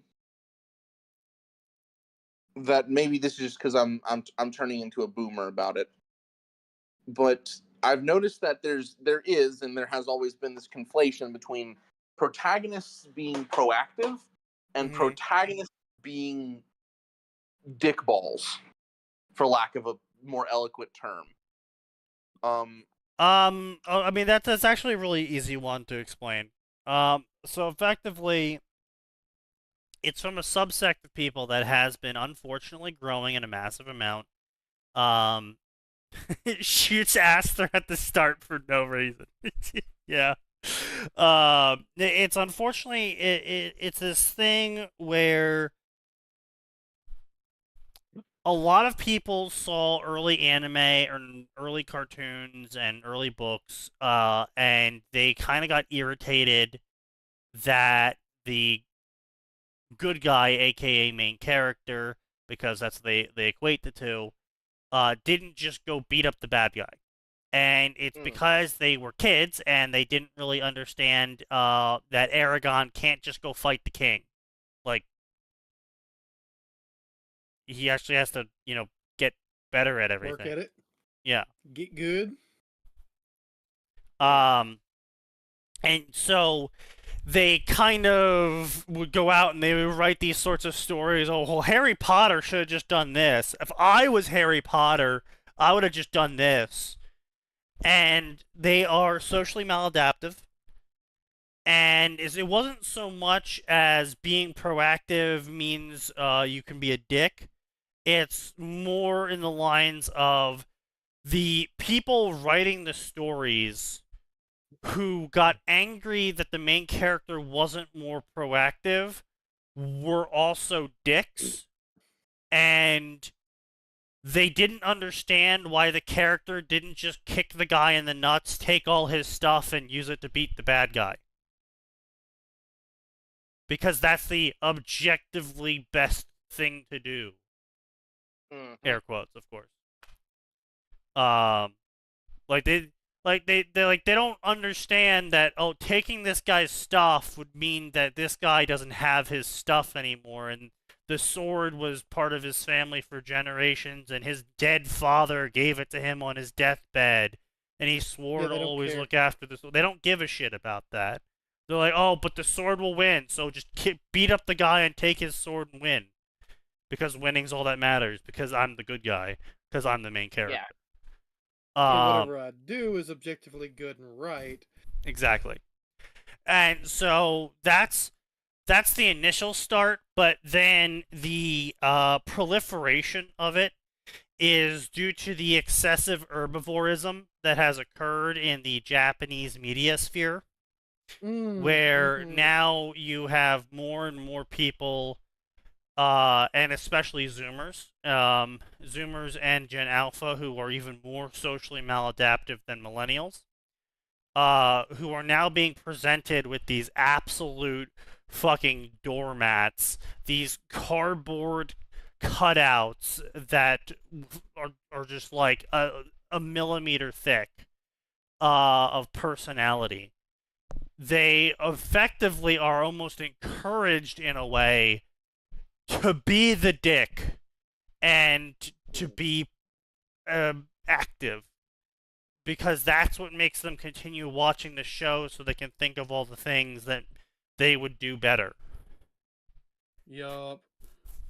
And so it's kind of become one of those how you say it, negative self-fulfilled prophecy, but it's like a negative proliferation trait where what's a good example? Peacocks.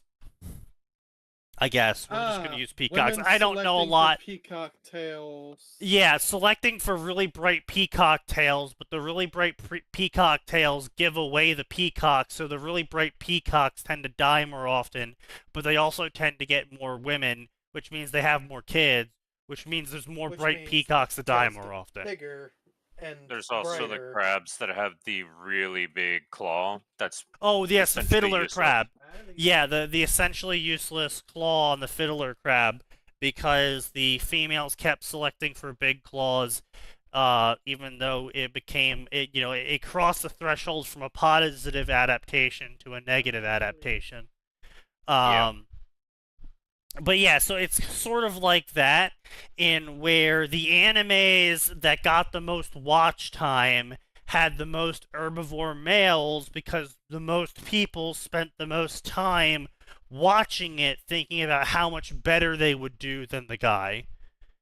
But because those became the most popular, newer animes looking at what's most popular would see those and go, okay, so we should make the character like this.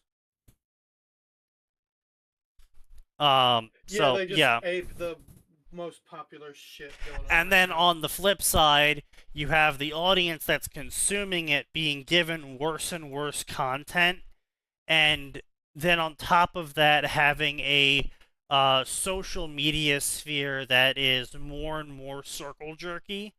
And so what you end up with is the content they're consuming is encouraging maladaptive behavior, while the social media circles they're in are giving positive reinforcement to their negative response to the crappy content. And so now basically you have a large group of people who were encouraged by the people they consider their opinions worthwhile to listen to be assholes because the content they consumed used it against them to make them watch it. Social dynamics are fun. That and unfortunately things spiral towards the nadir. Yeah. No, I mean Atin would probably know plenty about this, but at the end of the day, when you've actually got people trying to take responsibility for things and trying to run a business sensibly, you have to have at least a degree of ability to work with others and alpha mega chad dude bros who are going to tell you how it's going to work and they're going to show up and kick you in the nuts very rarely succeed. Even Gordon Ramsay cultivated this personality of, oh, I'm this ultra harsh, ultra shouty, but he is genuinely a good businessman. He genuinely cultivates talent in his subordinates. He genuinely actually is very reasonable when you are not in his kitchen while his kitchen is in operation. And so I do need to point something out. The Gordon Ramsay that is on US TV is not the Gordon Ramsay that is on British television. Like, also true, yes. Like I really like his kid shows actually. Yeah. Sure, but I'm just saying, like, he very explicitly on like US TV, he is a character. Yes. Yeah. That's what I was trying to say. Like in his kid shows, you can see him. He explains mistakes. He shows them how to do it right. He's a really good teacher. I guess no, but like even if you watch the British version of whatever his cooking show is, he acts like on the kid shows that you enjoy, which I don't have a problem. I think it's good, but like the super right. Does he get frustrated? I used to watch him when I was like a little kid, so now they're like a. Does he get frustrated and stuff? Absolutely, of course he does. But it's reasonable. It's proportional. He doesn't, and he knows. Well, I mean, it's not grabbing two pieces of bread. What? He sandwich. Like no. To be fair, though, a lot of the stuff. Americans as a culture enjoy the exuberant declaration. You know, Of course. Yeah, they enjoy a little overacting. yeah. Like wrestling. Gordon Ramsay knows how to overprice his food in the restaurant of London Heathrow. True. But I mean, no, that's every celebrity chef. I mean, it's also though yes, there's a bit of a character pandering aspect to Gordon Ramsay's American appearances, but I mean, also he does the failing restaurant show in America as well, and I mean these people are genuine grade A retards. Oh gosh, yeah. These people are violating every health code possible. When confronted on the health code violation, they try to brush it off, play dumb, act like they don't know what do you mean I'm doing it wrong? What's so wrong about me doing it this way? And so yeah, no, and I can understand as someone who's effectively a food doctor, because that's what effectively is. He's effectively the food professor.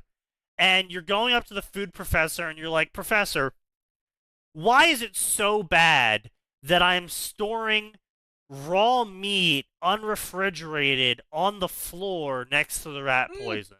Like, is that really a bad thing?" And it's like, are you actually coming to me and asking me this question? Ooh. And it's like, I can totally understand why he gets that shouty. And now, I'm aware they pick these people for a reason. But, I mean, the show is called Kitchen Nightmares. He's quite literally picking the worst people possible on purpose. Yeah. But at the same time, I mean, it's like this podcast. It's, yes, we're picking the worst fanfics to read kind of on purpose so I can have my over-the-top reaction to them. But at the same time, it is just that offensive that it exists. Yes. Yes. Yeah, because at the very least, you would hope that you're good at your craft after all the time, effort, energy, the millions upon millions of words you poured into it. And so you have a bit of professional pride. So when you see people screwing up something so badly that it's almost painful, it's like getting your wisdom teeth pulled, obviously you're going to take a bit of an issue with it. And sometimes you can only teach people with a stick. True, but it's also like, again, to Maya and Gordon Ramsay's point, it's one thing if the person makes a genuine mistake and you say, "Hey, you made a mistake," and they go, "Yeah, I made a mistake. I'm going to try harder next time." And you go, "Okay, good." And then it's another thing if you go, "Hey, you made a mistake," and they go, "I didn't make a mistake. It's a new way of cooking." And it's like, "I am going to beat you to death." Yeah. I'll beat you. I am gonna beat you to death on live TV with this stick of butter. Say that again to my face. Yeah. What did you say to me, you little bitch? Listen. Sneaky. Every third finger. We need to get you like 2 thesauruses. Yeah. And so you can pull the what are you? I'm an idiot book shtick. Okay? No, see, I would if I was ever in a situation where someone did what she did, because she did something really fucking stupid. She deserved the idiot sandwich. If I was ever in a situation where I had an equivalent event occur and I had access to 2 thesauruses, I would not be gently pressing them to the person's face and asking them if they're an idiot book or something. I would be beating them to death with the fucking thesaurus. Yeah. You're an idiot. This is your picture beside the definition of I am going idiot. to beat this thesaurus into you until you learn words by osmosis. If I have to shove this thing into your head, literally. Listen, some people just don't learn. No. No, they don't. No. I wasn't able to respond to your earlier point because I was in the shower. You're listening to us in the shower. Uh, All right. uh, I think That's it, I didn't reactiveness make can sense. be a negative trait, especially in a fantasy grow magic power to get stronger setting. I was thinking about it when a storyboard had a Taylor and a HDT story where you had 10 separate groups in one stage that normally minimally interact with each other, all suddenly meeting up in a tournament. And someone who normally was at the top was kind of coasting would realize there's people above them and they get inspired to train. Yeah, no, reactiveness is a negative trait, and typically reactiveness is a trait the main character has in the first act of the 3-act hero's journey, in where, yes, they are a little bit proactive, but they're mostly kind of just reacting to the negative events that are occurring around them. Arc 2 is generally them taking a more proactive approach, trying to start pursuing some of the things before they can happen. Arc 3 is solving the issue. Or Arc 2 is they get their shit kicked in, and then Arc 3 is they've learned from Arc 2, and now they become proactive. Yes, also See, true. Yeah. Star Wars, you the original can mix it up trilogy. and change it up a little bit, but yeah, effectively that is the beats. You generally having your character's main character trait, however, being reactive, passive, reluctant to train. Yeah, it makes for a very bad main character. Because the character on screen, it's not supposed to be an audience insert, but it usually ends up being an audience insert because people are retarded and they don't really know how to comprehend the idea of a different person, so they kind of just view every main character as themselves. So, it is what it is. But, if you make the character lazy or stupid or unskilled and then don't have them get better later on or near immediately in some form or fashion, the audience gets irritated because you're in their minds you're calling them stupid, fat, and lazy. And because yes, they are that retarded, they will then get angry at you. Yes. That's going right to the SDM courts. Thank you, Greg. Slams dictionary into them. What are you? Author on the ground crying. An English dropout. No! Well, yes. You're a dumbass! No, I think there's also sort of there's a strong instinct towards instant gratification in training. Oh, obviously. We had a sparring fight, we unlocked a new technique, now we're 10 levels higher, rather than, building... It's a lot like the advice I gave Sign, in that you can't show the character training on screen constantly, because the audience expects some level of power increase when they're training constantly, even though constant training is actually how the power increase happens, not every single day they go out and train, they're magically just that much stronger suddenly. But because of the screen time effect and people's complete inability to associate time frame with results, if you have like 3 chapters of your character training, they'll be like, "Oh, why isn't he punching God yet?" And it's like, because he just learned how to do Fireball, and it's like, well, his Fireball should be really hot. And either so, but that, on top or of it's that, just boring, so it drops readers because it's so that's slow it. paced. But the other problem is with lots of training chapters in a row, is that you actually have to show things. So in a normal world where normal events happen, you show up at the gym, you do your reps, you listen to your music, you go home, you take a shower, and you move on with your fucking life, and then you do it again in 2 days. And you don't have any mystical revelations, you don't have any character defining moments, or you reaffirm your desire to grow stronger or save your best friend or whatever it is, right? But the problem is when you're writing a book, you are writing a story, you're not writing real life.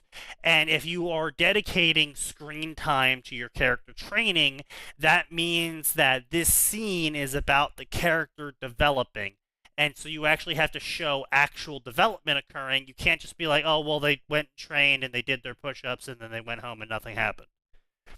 No one likes that. It's not satisfying. And so if you're It is, like you said, it can be useful for other things, though. You know, when I try to show physical training, I also try to show a little bit of spiritual growth or intellectual growth. You know, growth of resolve. Right, but that's what I'm saying is usually what you can do is you can bounce off the training and have them just in the background doing the training, but instead a majority of the monologue is occurring inside their mind, or maybe they're training with someone and they're working out their problems by talking with the person. Okay. And they progress monologue wise, and they explain to the audience their motivations, they reaffirm their emotions, whatever it is, right? Alternatively, the training scene is used to show the power level of the character increasing, in where they find some new way to cast fireball that increases their efficiency, or etc., by focusing on the actual training that's occurring in the scene. And now, that doesn't mean every single time you have training occurring, you have to have them increase in power. You can just start out a chapter by saying, the character going out, they had their run, they did their push-ups, they exercised, they drank some water, and they moved on. That's perfectly fine. But then, I would say... is very powerful as a tool. Setting up a routine for the character is massively important. But also at the same time... a quick one. Like Ghost in the City. True. We are, the character has reached the point where they are at skill level 8, skill level 9. It is regularly becoming difficult for them to gain any more power, and the author is going, look how much time they're spending training quick hacking, and they're getting nothing out of it. Yeah. But that's the other thing though, right? Is that you can mention to the audience that the character is engaging in the training, but you don't give it screen time. They show up, they did the training, it's like 2,000 words at most, maybe 3,000 words at extreme maximums of the chapter. It's just the character went and trained. And this is the routine. Showing the start of their training and then fade to black and then show them with describe them with bandages or cuts or something.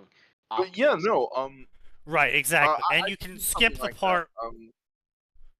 Go ahead. Unless you're doing a character interaction during the training, then you show that as part of the time skip and then skip to the end. But that's what I'm saying. Is you can do that to show that the character is still training, but they're not making magical leaps in their abilities. Yeah, I had one character whose mom noticed his shoes were completely and totally worn out, and she was like, "Hey, honey, what happened to your shoes?" And he was like, "Oh, well, I've been running 20-kilometer sprints every single day, and I guess I just wore through them." She's like, "Oh, well, that's gonna sidestep that for the second. Would you like to go get some new shoes later?" And he's like, "Yeah, that'd be great. Thanks, Mom." And continue on, Good way to just slip it in there and then focus actually on the family relationship of the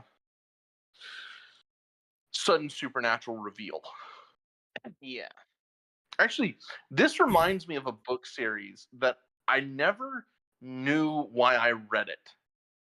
I think it's called like Dark Hunters or something.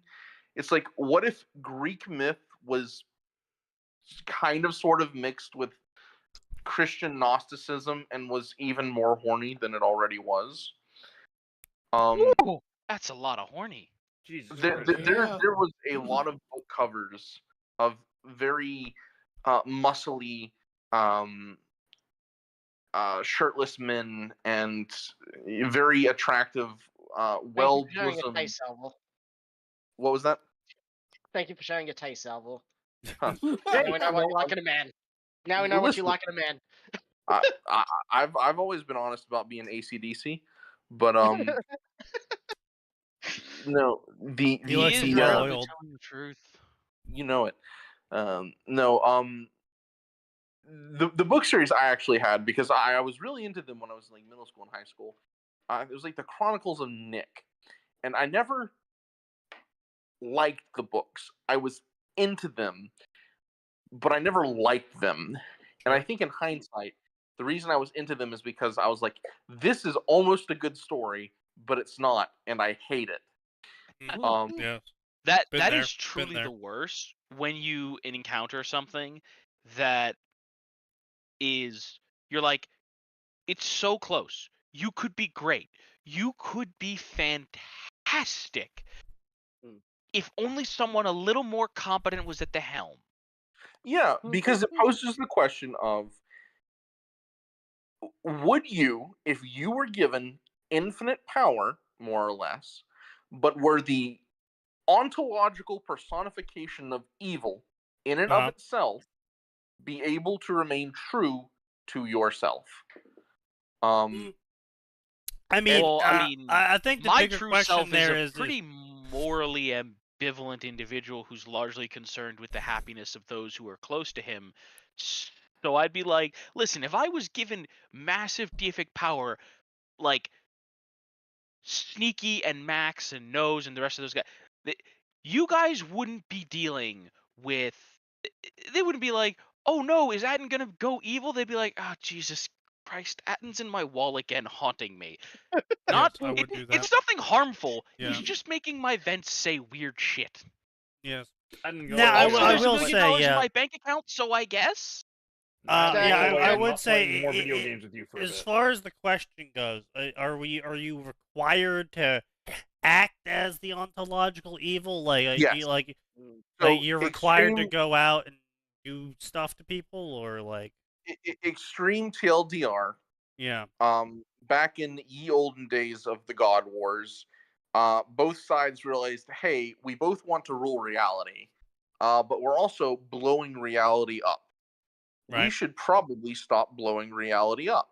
So instead of having infinite nuclear weapons, what if both sides agree to just have one Tsar Bomba MIRV of the magical type? And so the kid turns out, he realizes, hey, you are the most recent incarnation of the super mega doom weapon of the evil side. Your father, who you knew was always evil, was the previous one, and you are going to eventually kill him. You don't get to choose not to do it. You are literally prophecy bound to one day you will stab him to death.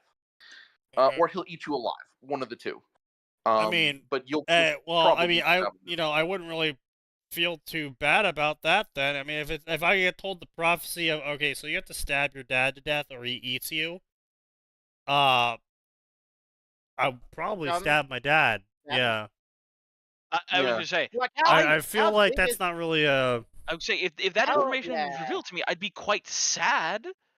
But see, here's the compounding part.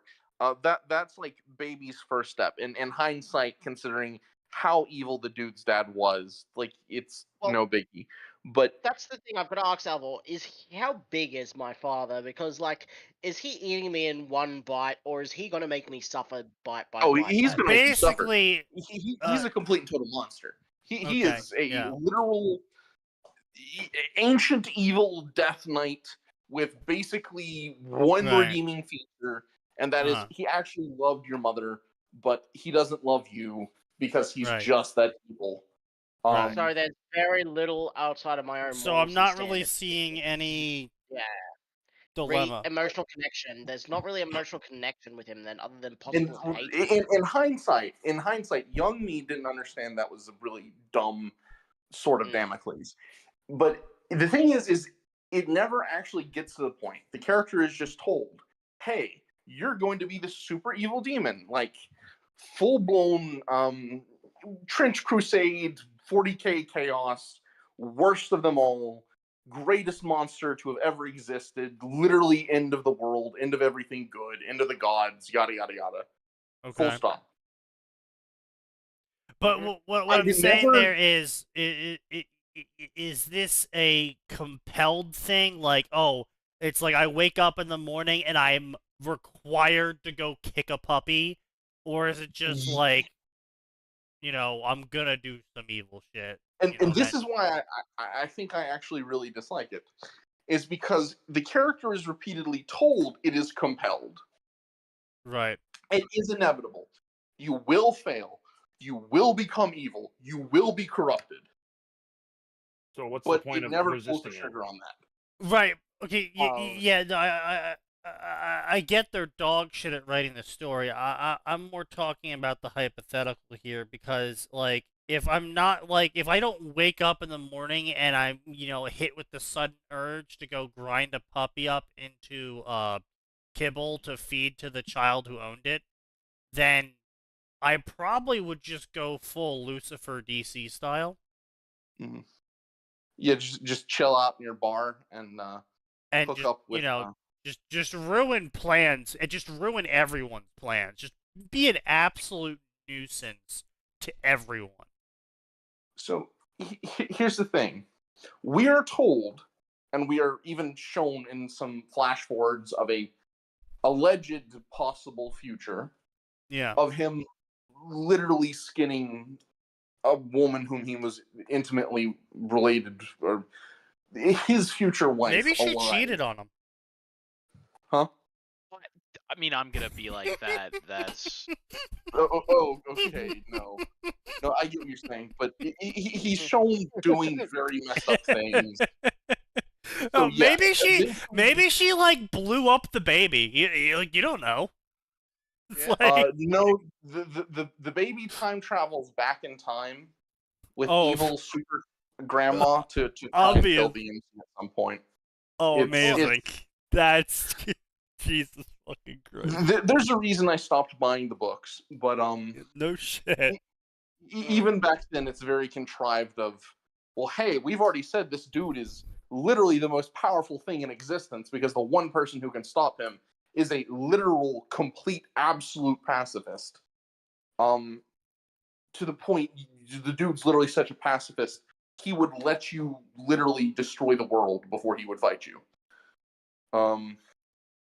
Wow, so this author was like a Redditor before Reddit existed. Damn. Pretty much. Here, you know what? That's like a serious dedication to being a Redditor. Chronicles. Some people on Reddit were saying the Imperium was so bad, it was worse than Chaos, because they sacrifice 1 million Psychers a day or something. The problem is no matter here's the question: how many Psychers do you think Chaos kills every single day? That's the point. Okay, but hang on a second. As Games Workshop has made sure to point out repeatedly, the Imperium is not the good guys. The Imperium is quite literally a horribly oppressive fascist state that grinds individual human rights and souls up into a meat grinder to continue its existence. It is ethically necessary. It is ethical, but it wasn't. The Emperor made it necessary. Yes. The xenophobia. No. The Interrex encountered in 30K are a perfectly agreeable group of aliens that are working side by side with humanity. The Centaur people were a human civilization, if I remember correctly, weren't they? No, they weren't. They were working with humans. The Interrex were a human and alien group. That was part of what was so reprehensible to Horus and his boys, was that they were working with the Xenos. They were a relative, as equitable as just about any system of government can get, equitable, fair treatment society that was not discriminating against any one particular species in a specific manner. No, so 3 problems. First of all, 1, there is a non-zero chance that it was literally entirely just a chaos plot, because the chaos gods are the mechanism of saying, no, we will enforce grim darkness. There is no way not to be grim dark. Okay, yes, you are correct about that, but we aren't given evidence to that. You are correct. Yes, it could be a terrible, horrible, grim, dark plot. I mean, okay, I think this entire argument can be cut off at the knees. Because here's the problem. You have ontological evil on the other side. It almost it next to almost doesn't matter what you do when fighting ontological evil. But that's just it. The Imperium could exist in a better, fairer, more equitable state, and Gilliman proved it. Yes, it could. With the 100 Worlds of Ultramar that does, or see, whatever. That's what I'm saying. It doesn't matter. That's semantics, effectively. You are fighting. My point is, but it is. I do what I'm saying. You are arguing that the particular disproves the general. That because it can work on a small scale, why can't it be scaled up? And first of all, it's not a small scale. Gilliman runs the 100 Worlds of Ultramar is a literal 500 Worlds of Ultramar is a literal interstellar empire in and of itself. Yeah. And more to the point, there were plenty of species with which cooperation could have been achieved, and the Emperor chose not to. Yes. Okay, that was 500 worlds. There's 120, is that million or billion? 120 billion planetary systems in the galaxy. Even if like 1% are habitable, that's still 1.2 billion inhabited worlds compared to 500. You can have 50,000. Again, there's a lot of ethical arguments you can throw around, and you could have a lot better arguments about the Imperium and their position on the scale of good and evil. If ontological evil didn't exist in the setting, if there was just Tyranids, if there was just Tau and just Orcs, just Necrons, and just Eldar, you could definitely be like, oh, well, the Imperium should be doing better. Yeah, they're being pressed on all sides by all these, like, very hostile factions, but they could be doing things better. But the problem is that 40K and fantasy both have literal ontological evil in the setting. Yeah, and chaos is infinitely evil. There is no limit to the evil that you will do. No matter what you do, what the nation does, what your leader does, so long as it's not aligning themselves with chaos, there is literally nothing they can do that is going to be worse than chaos.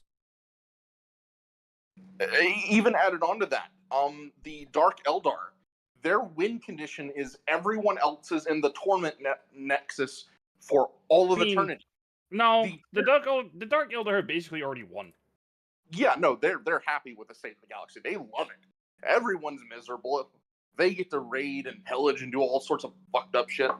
Yeah, I was gonna say, like, they're happy as shit. Yeah, the Tyranids are a lose condition for everyone because they would just exterminate all complex life in the galaxy. Which is why they will never win, because it's like, oh, they won. Now what? Yeah, no more stuff.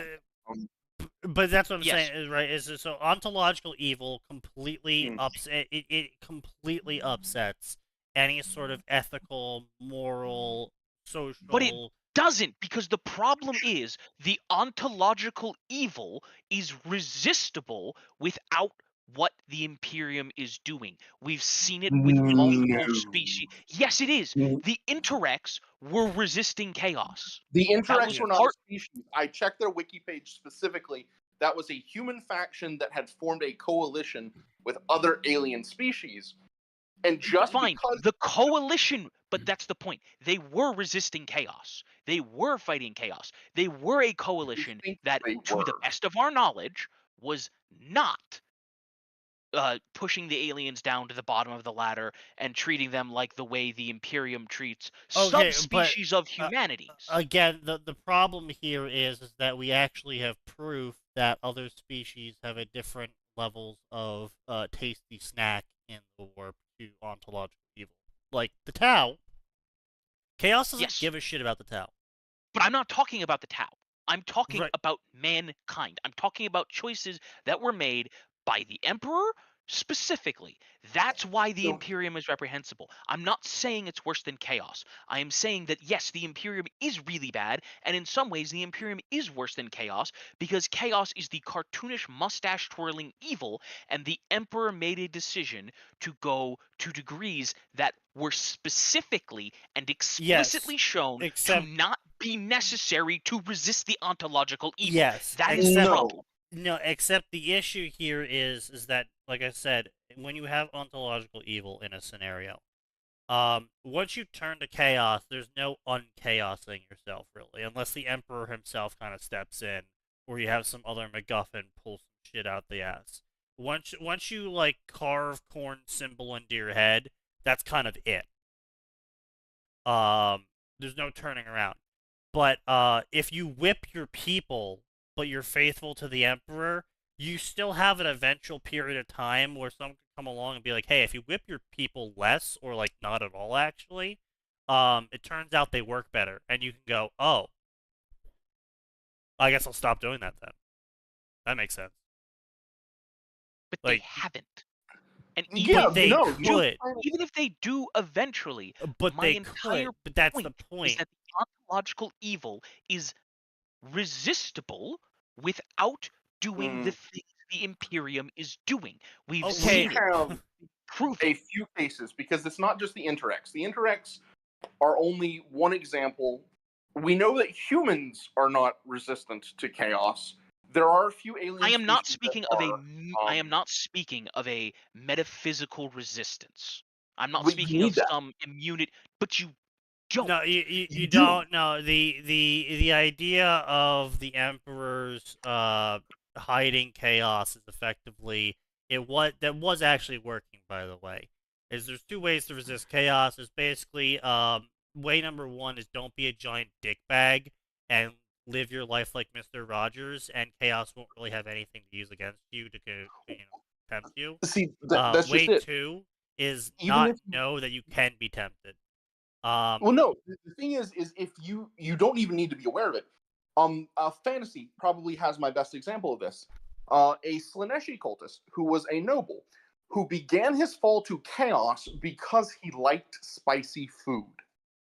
Yes. He started out just looking for delectable meals and sumptuous fine dining experiences. Yeah. And he just escalated and escalated and escalated. He eventually reached the point where he had children in his basement he was torturing because their tears flavored his food better. Yes, well, see, the issue there is that 40K and fantasy have separate lore now. I think the example still holds, because in 40K, you don't have to know what chaos is for it to corrupt you. You don't have to be aware. No, see, the issue there is that, so way number one is an active deterrent. Way number two is a passive deterrent.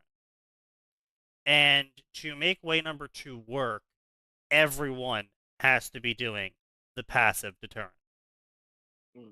If no one is aware of chaos, no one, then it becomes incredibly hard for chaos to tempt anyone, because they don't have the power, because no one's feeding it. Literally, knowing about chaos feeds chaos. Yes, it actively feeds it, but you don't have to feed it for it to still exist.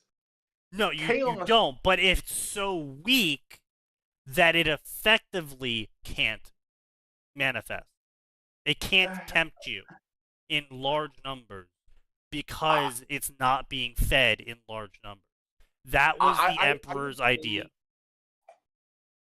The Emperor was somewhat correct on that. I would say, just to set out definitions and first principles here, that differentiating the work from chaos is important. Chaos, as specifically the big four, gets much, much, much, much, much stronger from active worship. Yes. But is still capable of extending its influence even to people who aren't aware of it or are actively trying but failing to resist the temptation. Yes, but that's because enough people know about chaos that they're still strong enough to have a material influence. There was a period of time in Warhammer lore where the Emperor almost won simply because the number of people that actually knew about chaos was so fucking small that they could effectively not manifest anything. The issue with that is he was technically creating a chaos god of unbelief. Yes. Something like that. Yeah, the literal chaos god of atheism. But it was working, is the point. It was working until it reached a critical mass, then it popped into being, and then congratulations, unbelief now actively feeds the warp. You'd have the technocracy from Vampire the Masquerade, or Mage, that is. Yeah, but it never reached that point. But so the like I said, the problems here are that you have ontological evil. When you have literally Satan in the setting.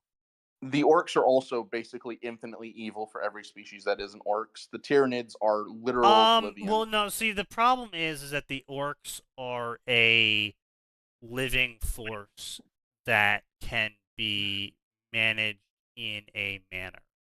Like, yes. I remind you, in the War of the Beast, they literally start farming humans to eat.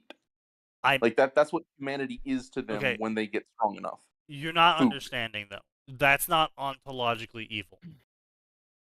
I would say orcs are by its nature destructive and chaotic. Sure. Okay, fair enough. Yes, they are civilization destroyers, but they're not ontologically evil. They are not literally the concept of evil made manifest into the world. Orcs are bad. They are not. I am the literal manifestation of temptation. Yeah, they are not perpetual torment. They're just thinking about an orc isn't gonna cause an orc to pop out of your eyes. Thinking about Slaanesh can make Slaanesh pop out of your eyes. Especially if you're an Eldar or a Psyker. Yeah. It's a case of ontological evil just changes the game. It completely changes how you're able to approach situations. Agrarian worlds get away with dozens of different society types. Most of them end up being feudalism because, feudalism kind of works because you have a lot of fucking stupid people. You remember most of the Imperium is classed as civilized worlds. We don't necessarily know too much about them, but isn't something like 80% of all planets in the Imperium are considered to be relatively normal. We just don't hear about them because they're not interesting. Effectively, and a majority of them probably would be some form of capitalistic feudalism. So probably like late medieval era, effectively.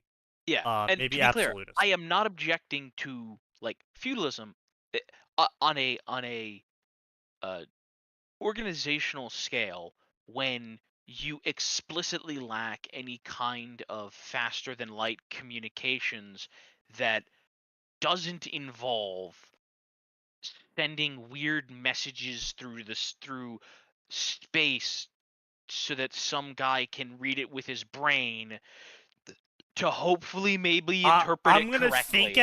I'm gonna think at you really hard and send those thoughts through literal hell, and I'm gonna hope that nothing attaches to them. And I hope that once you are there to get them, you don't explode. Yeah. Once you get that, when you have a source of FTL that isn't that, you can't get away with feudalism anymore because there are better methods of governments available to you. Yeah, that's just inevitably what it is. It's the ability to govern is directly correlated with your ability to communicate. First of all, we do need to do a bit of hair splitting here. Feudalism on a galactic scale, that is the devolved powers of an imperial governor, doesn't necessarily mean feudalism on the planetary scale. Just because a planet has a that's the very interesting part is that it does allow for a very varied existence of everything. It's like you can have an actual communist planet because they actually already have the tech level. And so Acadia was actually fascist, like honest yeah, to and God. so and basically you would have these system lords who answered to sector lords who answered to the Lords of Terra, and as long as the tributes flowed, no one gave a shit how you managed them. I mean, you run a democracy, cool, whatever. No that chaos. guy over there runs a feudalistic slave empire. Yeah. That's so interesting. Pay your tithe. Yeah, basically, as long as the tithe got paid and chaos didn't explode all over across your world, no one gave a shit how you did it. And so that's a very interesting. That's an angle that basically isn't explored at all because, well, we all know why. But it does lead to being able to have some really super grimdark stuff where it's like, oh, we're going to this planet. Oh, what's on this planet? Oh, what's this hyper feudalistic society where the nobles torture everyone because they can. Oh, have they fallen to chaos? No. They just do. They're just assholes. They're just assholes. It's like, oh, okay, that's great. But can we do anything about it? Though, no. Okay. The Imperium genuinely doesn't have the luxury of then intervening in each planetary system. The autonomy of planets. Yeah, and that's what I'm saying. Point. Well, no, that's what I'm saying though. Is that's why ontological evil is such a terrible thing to include in any sort of scenario that you want to write, in where you want to have any sort of depth to the philosophical discussion of things like politics and government and etc. Ontological evil basically says it doesn't, like, the worst shit can happen, but that's literally Satan, and you're not literally Satan, so you can't be as bad as literally Satan until you join literally Satan. It's the Trench Crusade problem. Like in Trench Crusade, the word of God, the explicit lore, the actual hard canon, is that every single heretic soldier is so uncompromisingly evil that they were able to physically approach the gates of hell, were acknowledged as hell as being sufficiently evil to join the heretic legions, and then did so. Yeah. Like, every single one of them is so evil, demons go, yeah, I dig that. Yes. Yeah. And so it doesn't matter if the Christians are the meanies who do child labor. Yeah, those children wouldn't be alive, or well, they'd be much happier dead if the other guys took over.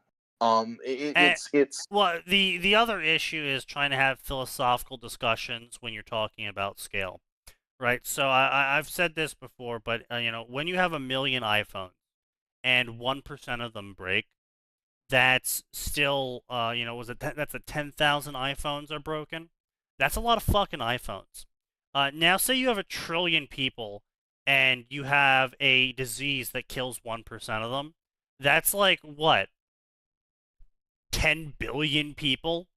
That's the entire population of Earth and then some? But it's only a disease that kills 1%.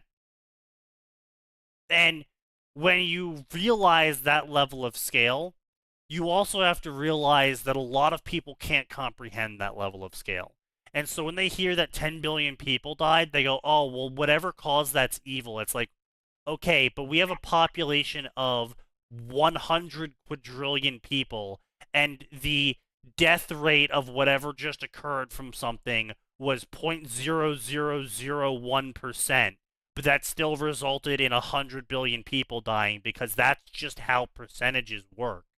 And it's like, oh, am I supposed to invent a better system that's 0.00000001% perfect? Imperfect? It's like how far do you have to go to make a system before it's acceptable levels of casualties when you're dealing with people in the hundreds of quadrillions? It's like, you can't.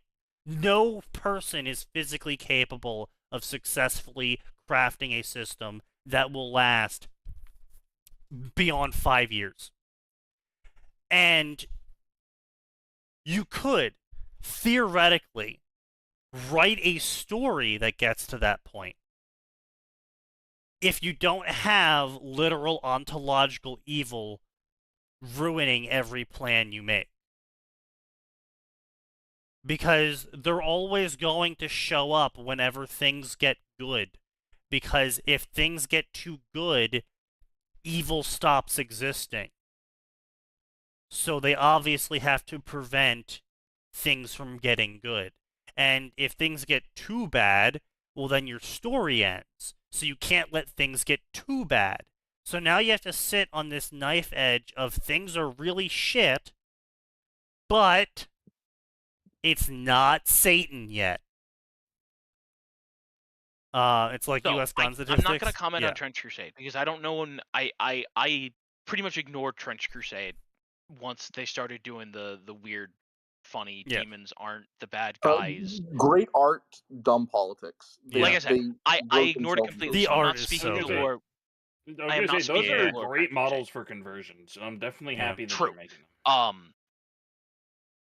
But like I said, my specific objections to the Imperium is that the Imperium is evil. It is bad, and it shouldn't be the way it is. And there It's were a fail state.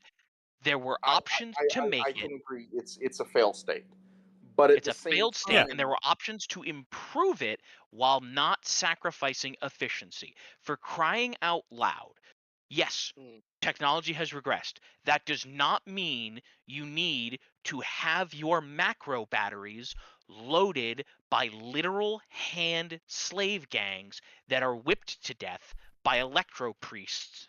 So here's the catch-22 to that, though. The problem isn't just that macro batteries need to be hand-loaded, and I'll use this as sort of a microcosm of the argument. The problem is that the technology to make autoloaders is so scarce and so fiercely defended that the only organization that has reliable access to them is the Adeptus Mechanicus. On top of that, that's not that the whole Mechanicus can build them. It's that certain Forge worlds provide autoloaders as their tithe to the rest of the Mechanicus. Yes. And so but that knowledge does not need to be restricted, is my point.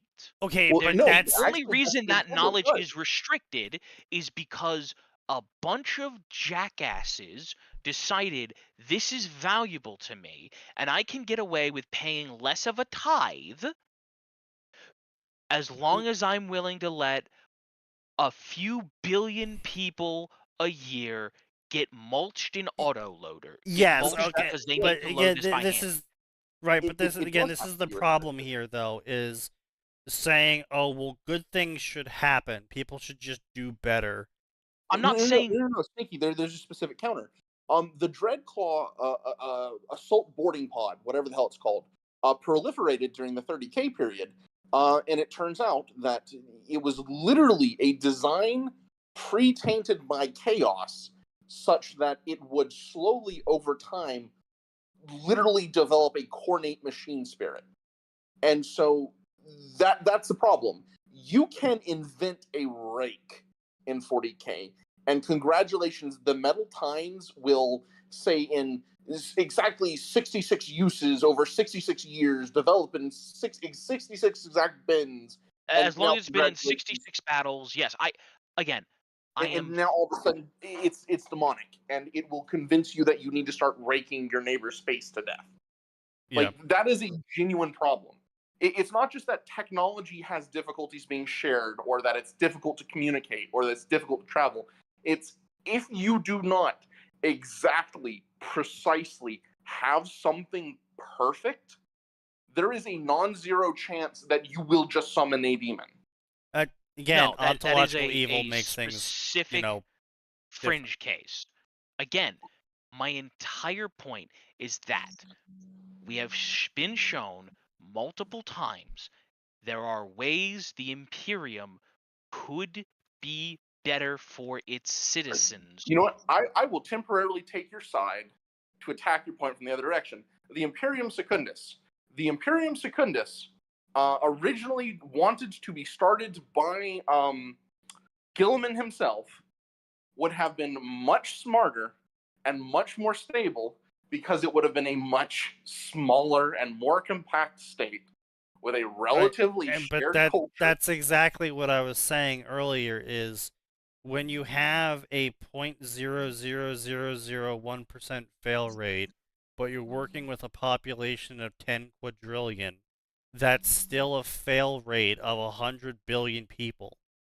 Yeah, and that's still a finite amount of suffering compared to literally infinite suffering for all time, for all souls, until the cessation of existence. And again, that's what I'm saying. Ontological evil just makes debates like this basically not viable, because ontological evil is ontological evil. I think, Atin, to steelman your position, your argument is that a smaller, more cohesive, more stable, and more flexible state would be much less pressured by the existing threats it encounters, and it would also... No, I'm not talking about the Imperium as a smaller state.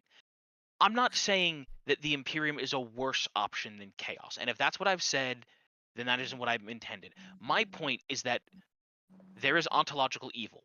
That does not make the Imperium less evil. The Imperium is a failed state that is evil and abuses the individuals inside of it for the most minuscule of gains. Yes, and it but is they're fighting ontological entirely evil. unnecessary. Sneaky.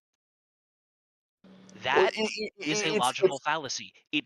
Just because they are fighting ontological evil does not automatically excuse every action. Okay, so let's actually lay this out properly. No, no, Sneaky, trust me. Can we just fucking move on? Can we move? They won't.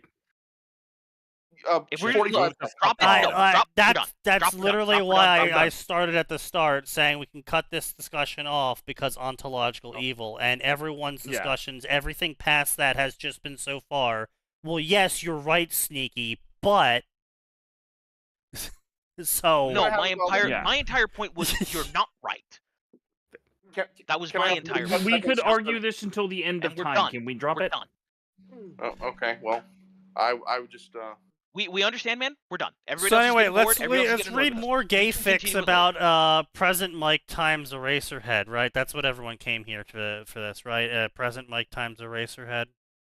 Suddenly I feel the desire to argue again. I'm just trying to trace how we got to Warhammer when we're supposed to be on MHA.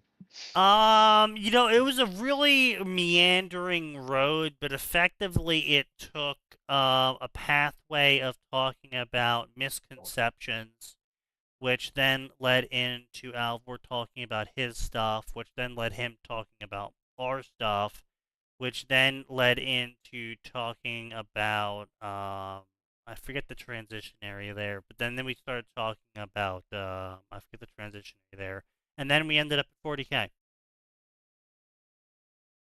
And then we spent too much time there, and now we're done. Back to present.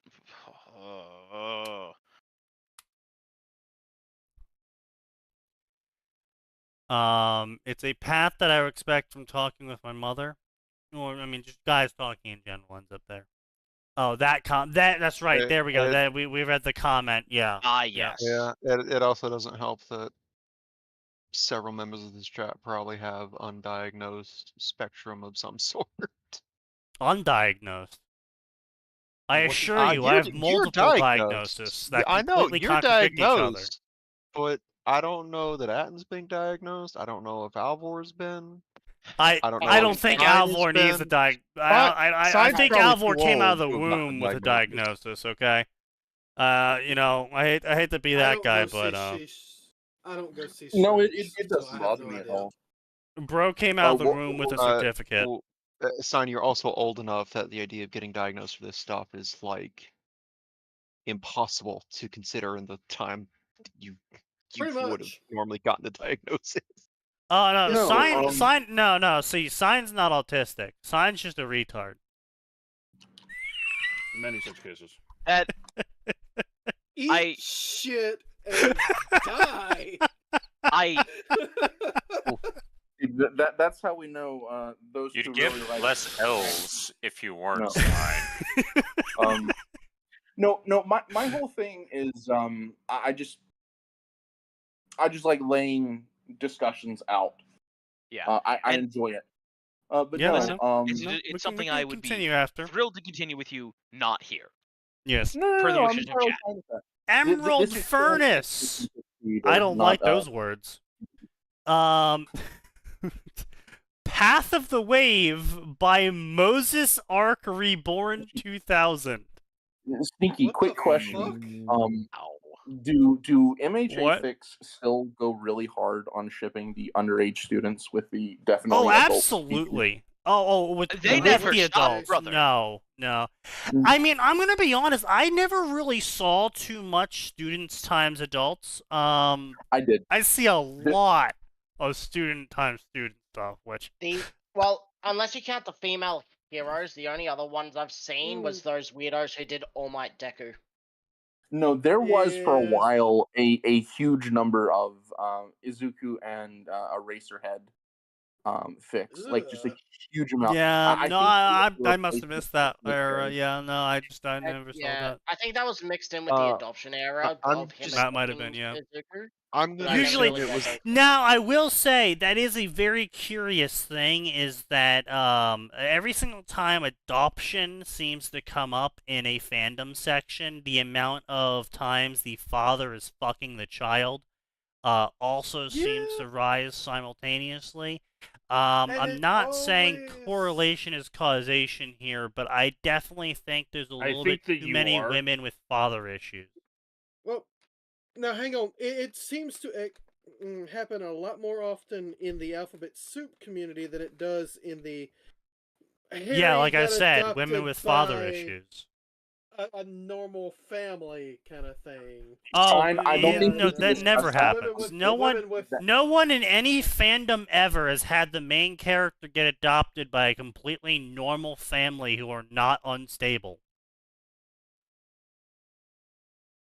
Like, that doesn't happen. Closest we've ever no. gotten to a normal family adopting someone is Stuart Little. True. Actually, Except that they was were a really kind of wholesome movie back in the day. It was a I very liked the wholesome world. movie, but at the same time, it was kind of really sketchy to me because it's like, okay, I understand like the mouse can talk and wear clothes, but This is a sentient mouse. you know, it's kind of Weird. No, Very. I just treated it like Scooby Doo, but mouse instead of a dog. Just everyone accepts it's normal. No, Well, no. the Simon- problem is Yes. they showed it wasn't normal when they first Yeah. saw him, and then suddenly Oh. the world began accepting it at face value. It's like, what? Well, I mean, I think that's probably a little more enjoyable for a children's film than just showing Stuart Little be experimented on in a government black site for however long he lives. I don't know. I think that'd be hilarious. Honestly, that's how we get something like I think it was G-Force. Literally, so the what, Oh, yeah. you know. Back I Ops mean, it hamster sounds like unit. a great startup for like Naked Mouse or something, you know. When do some we get kind of- punished, Stuart? This is what the Ninja Turtles were worried about. True. You know, they should have done that. They should have absolutely made Stuart Little in the Ninja Turtles universe. That would have been funny. And it wouldn't even have to be like a yeah. major crossover either. It could have just been like a little No, nod to the fact that the formula got released into the sewer. Yes. He Like- only got a drop of the formula, so he didn't go with the full Splinter transformation, but he got enough to get intelligent and sapient. New canon, Stuart Little takes place in the 1950s, so clearly he's Splinter. Yo, that'd be great. 50s? What? Ninja Turtles wasn't in the 50s? No, Stuart Little. He grew up to Jesus. become Splinter. This is why I call you a retard, sign. Listen. I have debates with Sneaky about what's right, what's wrong, what's acceptable. But by God, at least I can listen. Do you need a I would hearing also aid, like man? to point out that for some reason, I looked out of my kitchen and yelled at the computer. I don't even want to know why you would do that. I don't know. I don't know, Because it maybe was I the thought it- closest thing at hand to yell out. It's the closest thing to Yeah. a physical representation of sign you had at the time. Yeah, basically. Yeah. Anyway, so let's hear about the Emerald Furnace, Path of Waves, Moses Ark Reborn 2000. Oh, must we? Yes, apparently. Yes. No. Quirks are grouped into categories: useless Are and they really? useful. Well, I feel. Bro's That's not even a wrong. category. I mean, not wrong. I feel like we could probably could granularize that one a little bit. I mean, A if we're gonna little. go, here's the thing: if we're gonna go by that, then do world-ending quirks count as useful or useless? Useless. Depends on the situation. Depends on whether you're a villain or not, Max. True. Well, no. If we're in the middle of an alien invasion here, Well, and hang we want on. to take the aliens out too. Yeah, well, hang on, Atin. What if the villain's world-ending quirk can only be done by doing good things and helping people, That would be funny. and they That's actually awful. cannot bring themselves to do it? Yeah, no. The can't bring themselves to do it part, no. But that's how a lot of biker gangs maintain legitimacy. They do a shit ton of charity drives. Yes, Like, we're That's aware fair. of what the Yeah. Hell's Angels. Yep. Not Hell's Angels. I'm talking about Yakuza. I think the mafia still maintains a crap ton of homeless shelters in New York Yep. City. What do they call those things? It's benevolent Grunts? groups. Something like that. I would talk about Matilda. Like, there's Yeah, some like I forget what it specific is, but there's names the for it. the biker group Oh. explicitly dedicated to supporting children that are victims of sexual abuse, and Stuff they will like that. like they explicitly will be there's- like, we will send a big tough biker dude to escort small child to the witness box. Yeah, Or there's there's the veterans, the ones who show up at veterans' funerals to keep certain groups from protesting. Yeah. And sometimes they'll even work as pallbearers, and I think there's one that helps guys with prosthetics learn to ride motorcycles as well. I think that one actually has like a local chapter because we have a big Kung air Fu base. Panda has adoption actually work. Okay, well, see, Kung Fu Panda wasn't written by a woman with father issues. B, Yeah. Kung Fu Panda still was not adopted into a stable family. Bro was literally brought in by a guy looking to replace the son he chased away. Got hazed the fuck out of for an entire, like, what was it, a year or something? No, I think he's referring Didn't he- to Ping adopting Poe. The Yeah, goose yeah, adopting the panda. That's the adoption goose. done well. Yes, that's Except that's not. is wholesome. what I'm I thought that saying. was Tai Lung you were talking about. What? You were talking about how Shifu and the Furious Five were treating him. Ping was a fantastic father to Yeah, Poe. Ping was Oh, hello? okay. Yeah, I Yeah, never yeah. actually saw the movies, so. And Well, it then wasn't why even the fuck really are we talking about? it wasn't even really adoption. He just kind of found too many and your years. No, description- I thought Shifu adopted Poe. That's No, what No, I heard. bruh. Yeah. Wow. Just Extreme I TLDR think- on it is that Goose found literal random panda baby and was like, "Hey, this is my kid now. I'm gonna teach him noodle secrets." Pretty much. Hey, Yeah, look, he never you gave us know, confidently being wrong. I Now, can the one confidently do anything. Yeah, the one who did adoption wrong was Shifu though when he adopted Tai Lung. True. It started out fine. Yes. Unfortunately, he kept treating Tai Lung very obviously as the chosen one, and when it turned out Tai Lung was not the chosen one, naturally it didn't go well. And when Shifu did not have Tai Lung's back, or didn't even try to be like, "That was my bad, kid. I fucked up." Tai I mean, Lung- also, it was kind of just the whole Dragon Warrior bullshit. So I've watched enough videos about this. I can talk about this. The whole Dragon Warrior bullshit of like, oh, the Dragon Warrior was you all along. It's a scroll with a mirror inside because it is you. The Dragon Warrior is Which means inside it of could be you.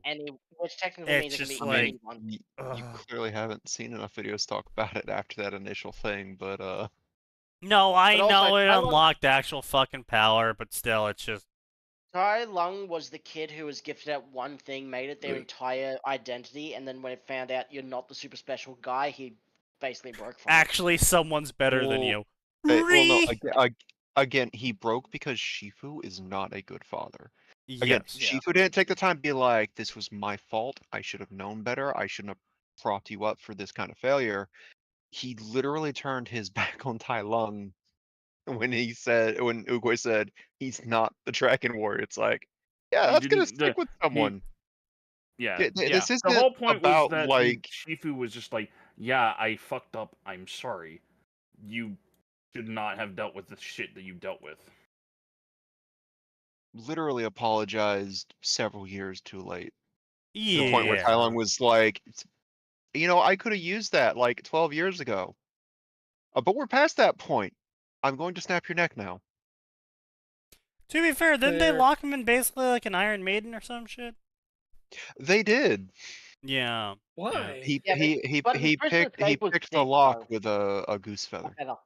Yes, That of course, was the obviously. method that Shifu sent. To be fair, Tai Lung's escape sequence is still one of my top martial arts things because it's just hilariously stupid and over the top, and they knew exactly what they were doing when they constructed that scene. That's fair. Yeah. I mean, the whole movie is over the top, but yeah, that's fair. Oh yeah, because it's basically a send up to old between 60s to 90s kung fu Karate Kid. movies. Yeah. It's incredibly silly, and it holds a special place in But my anyway, heart. to have one quirk in either category can affect you in more ways than you imagine.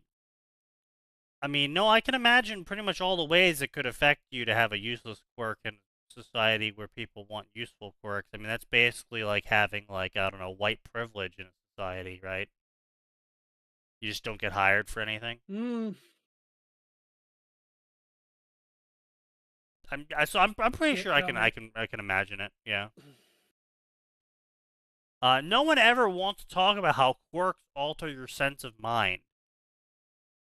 Yeah. I can't talk about that for Twitch because Twitch. But no, Except they do have I Twitch there. can kind of I can kind of have all the examples. Sneaky. Am I wrong? Exactly.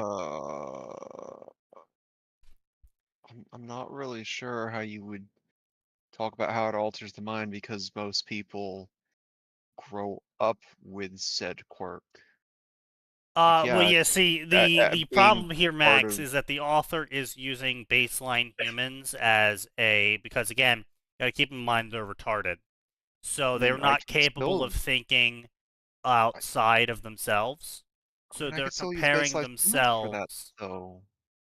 Yeah, but they're comparing themselves to someone with a quirk and how their life and thought process would be different if they had tape for hands.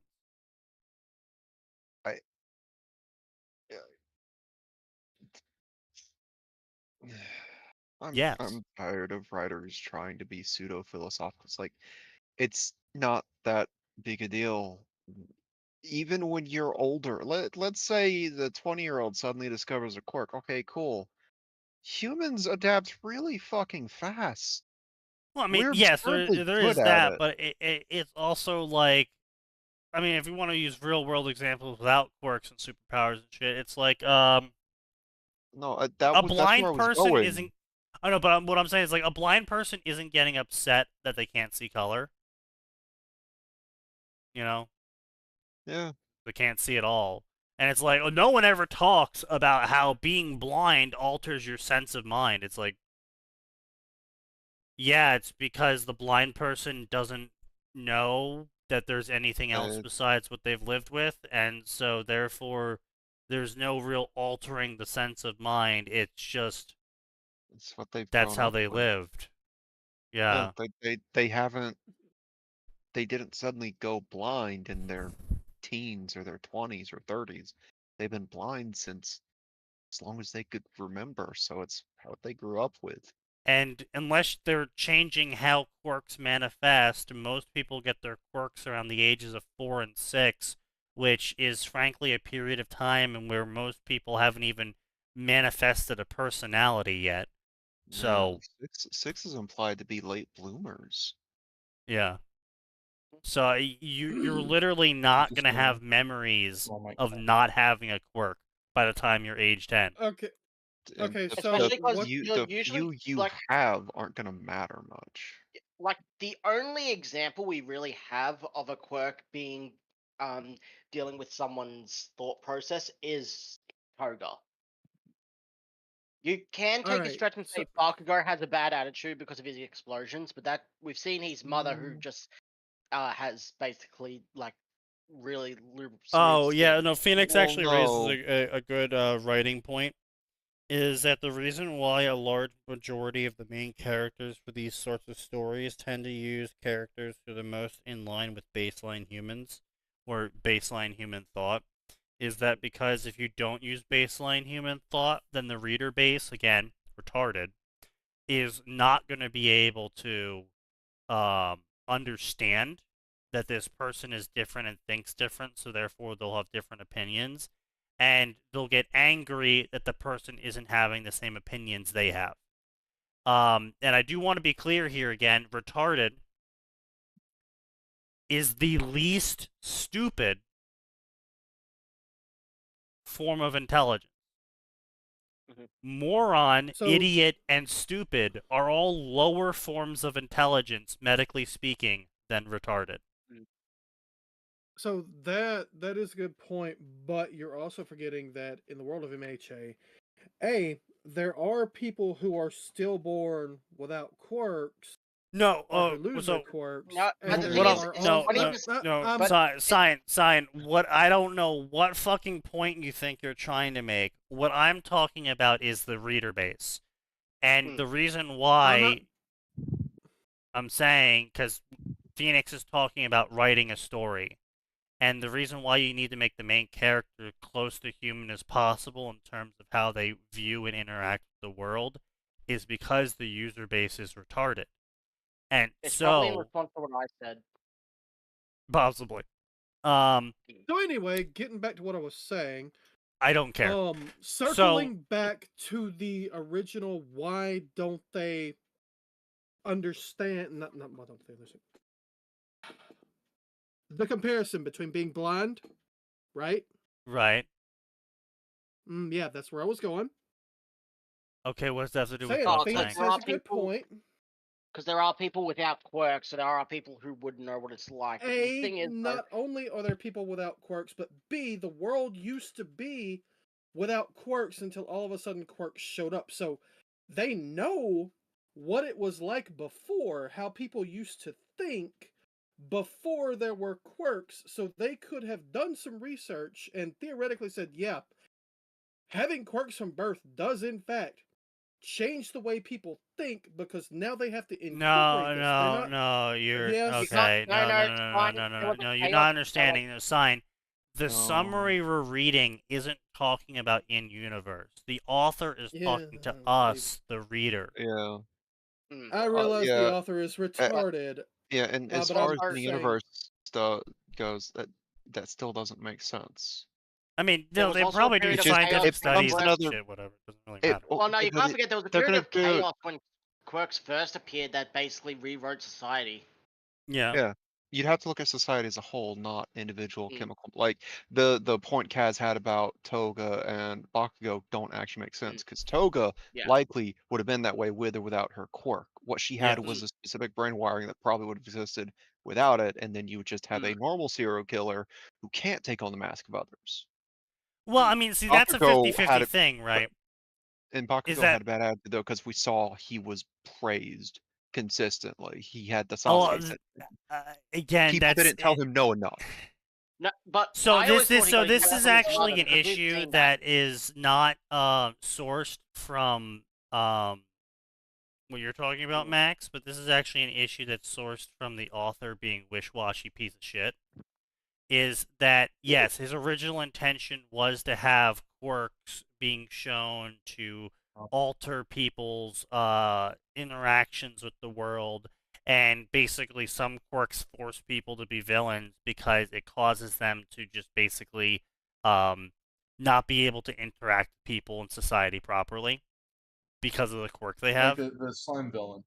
Yeah. Which like the by slime the villain, way, like brainwashing quirks having an effect on your ability to appreciate the free will of other people because it's something you're able to manipulate on a fundamental level. And so the author does a really shit job of showing this, however. He occasionally brings it up and talks about it, but every single time it comes time to actually show it, he does a really dog shit job of doing so, or actively even undermines his own points. So this is a very common thing with the MHA author, and it's a very common reason as why I fucking hate him and his wish-washy bullshit. Yeah.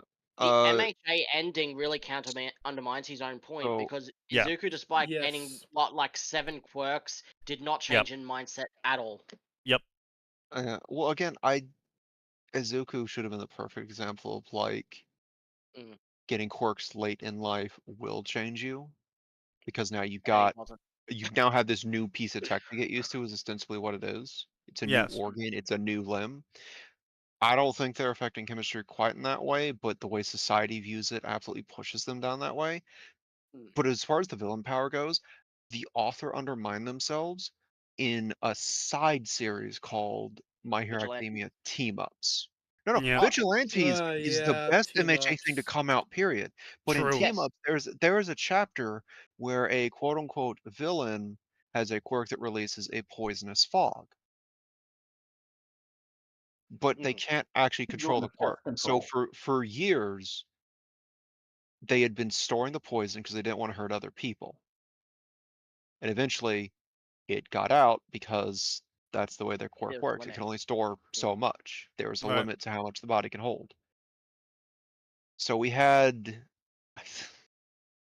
I think it might have been Mirko, actually, that dragged them along and was like, we got to kick the shit out of him because he's a villain. And Deku was the only one to be like, well, hang on, maybe he didn't mean to do it. It's like, okay, well, author, you've now set the precedent that apparently heroes don't stop to ask themselves, is this person actually bad? Because they seem to be doing their best to avoid crowds with this AoE quirk. Yeah. It's like, so all I can get from this is that at least all I can get from this author that at least in Japan, 99% of Japan's heroes are bloodthirsty jackasses who shouldn't be heroes. I mean, because your number two hero was Endeavor. Okay, Saint. Yeah. And then there's Bakugo calling himself Murder God Deathkill or whatever the fuck it was. And that's King allowed King in the Murder roster. Explosion. King Murder Explosion, I think. Yeah, and I don't care. It's bad. It's not great optics. Also, yeah, you no, can't it's. You can't even forget, based on this summary, quirkless people are a dying breed. 20% of the current world is quirkless, but in Izuku's generation, that's probably massively less because we only see 2 people who are quirkless in his generation: him and Melissa. Yep.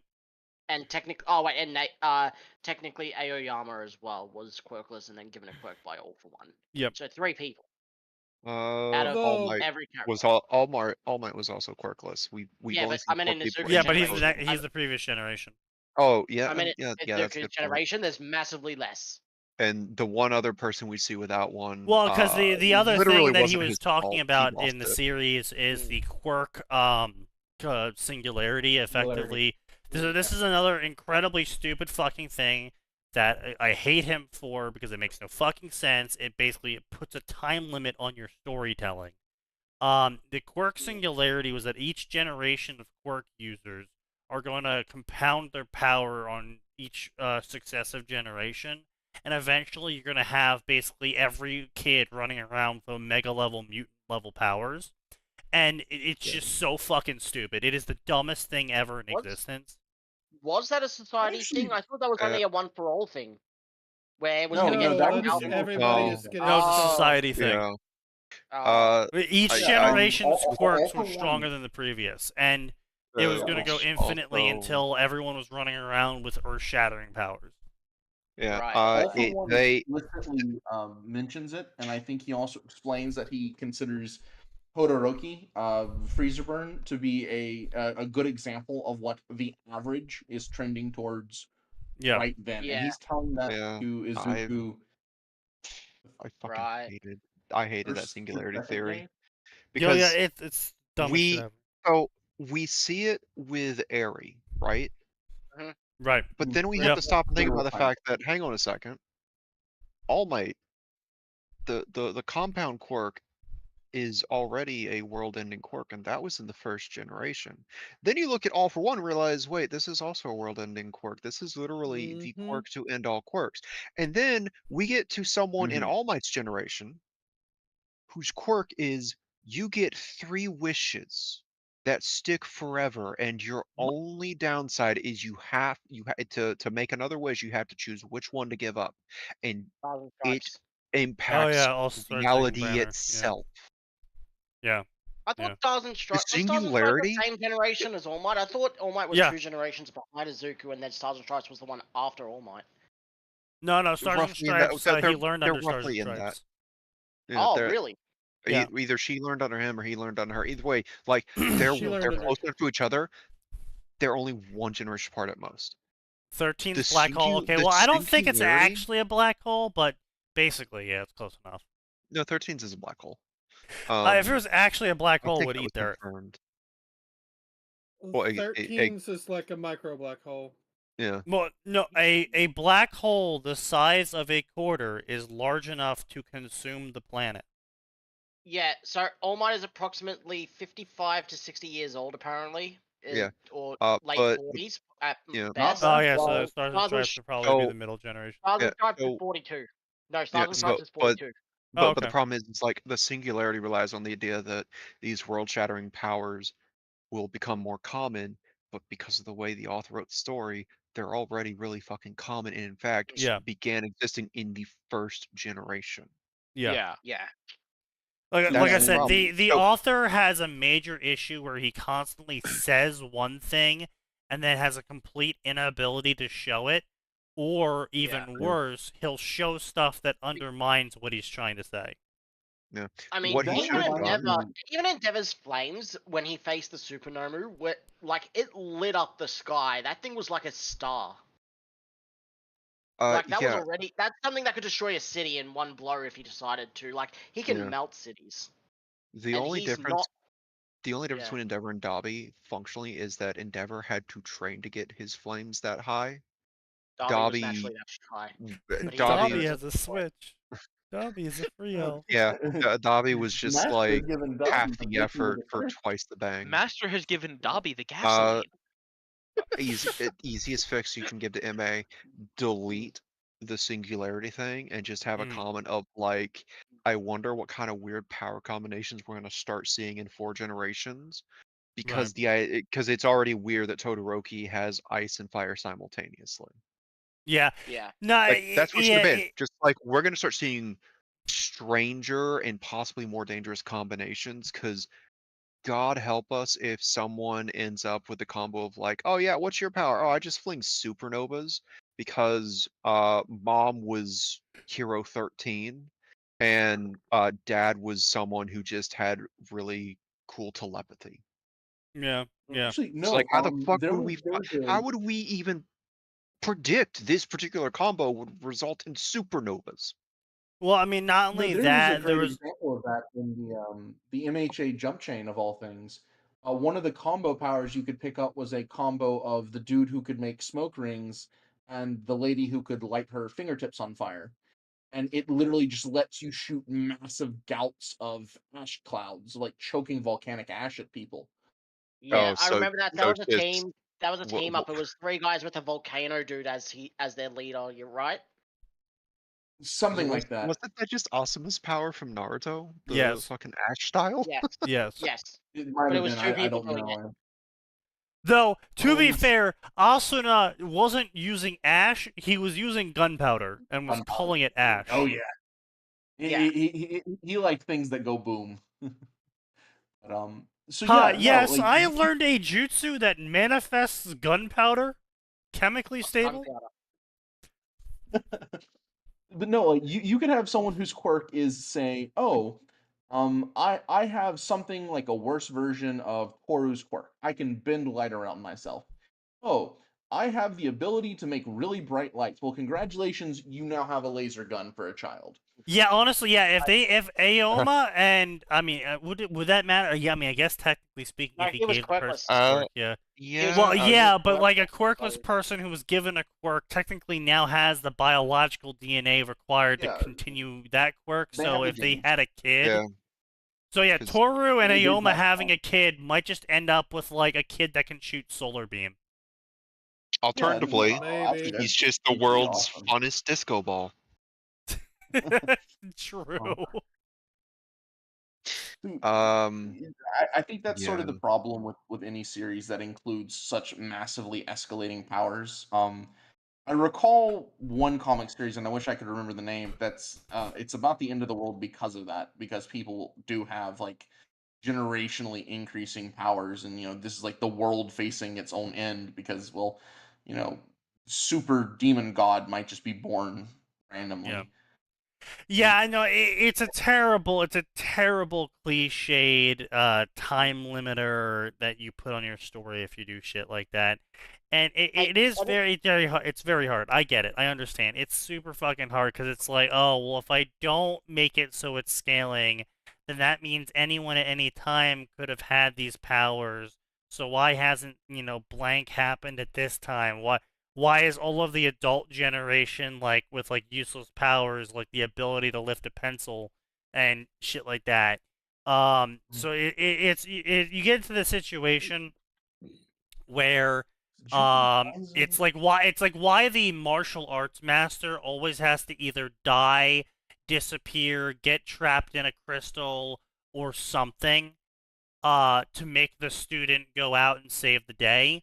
It's because you need to remove the person who's actually skilled and powerful enough to do the job to make the story even happen.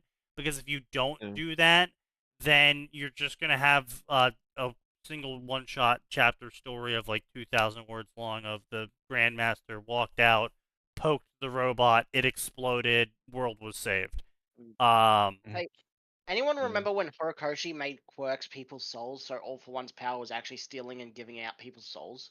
Yeah, that was a great. Yeah, like I said, I this dude makes mm, constant fucking massive L's. Dude handed out more published L's than Sign does.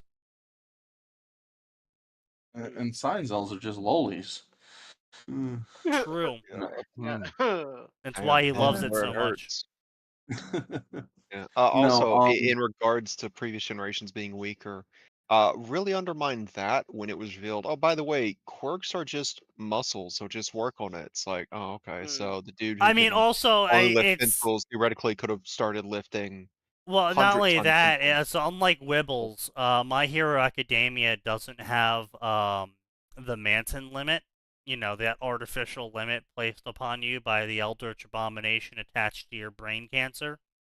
Yep. Which is actually So kind of a cool power. Midoriya's mom literally could just pull an Aragon and snap people's aortas. Yeah. Yeah. Yeah. Or his dad could Um, make small gouts of flame. It's like, okay, yeah, that's bro, also why are you not working on that? Do you know how much good you could do on a fucking I thought he firefighting breathed force where it's Deathfire. like, we got to do counter burns because the wildfires moved in again? You know how True. insanely Yeah. useful that would be? Yeah. I thought he just Yeah. had fire breath. He breathed out fire. Well, either Which is way, actually, it's less that it started getting stronger and more that it stopped hurting people as much. Like the danger sense overwhelmed Izuku, but something like fire breath doesn't destroy people's throat and lungs. Meanwhile, No, Aoyama had no, his stomach collapsing from his laser because it was no, given to him and it was. well, that's the problem. That's what I'm saying though. Is the Mm. the reason why Aoma has issues with his stomach laser isn't because generation of quirk or whatever. It's Oh, it's 'cause he hasn't because gotten he used didn't to it. grow up with it. Like He his, didn't no, grow up with it. it's It's quite not actually his quirk. it's. I'm gonna have to. So I'm gonna mute the stream.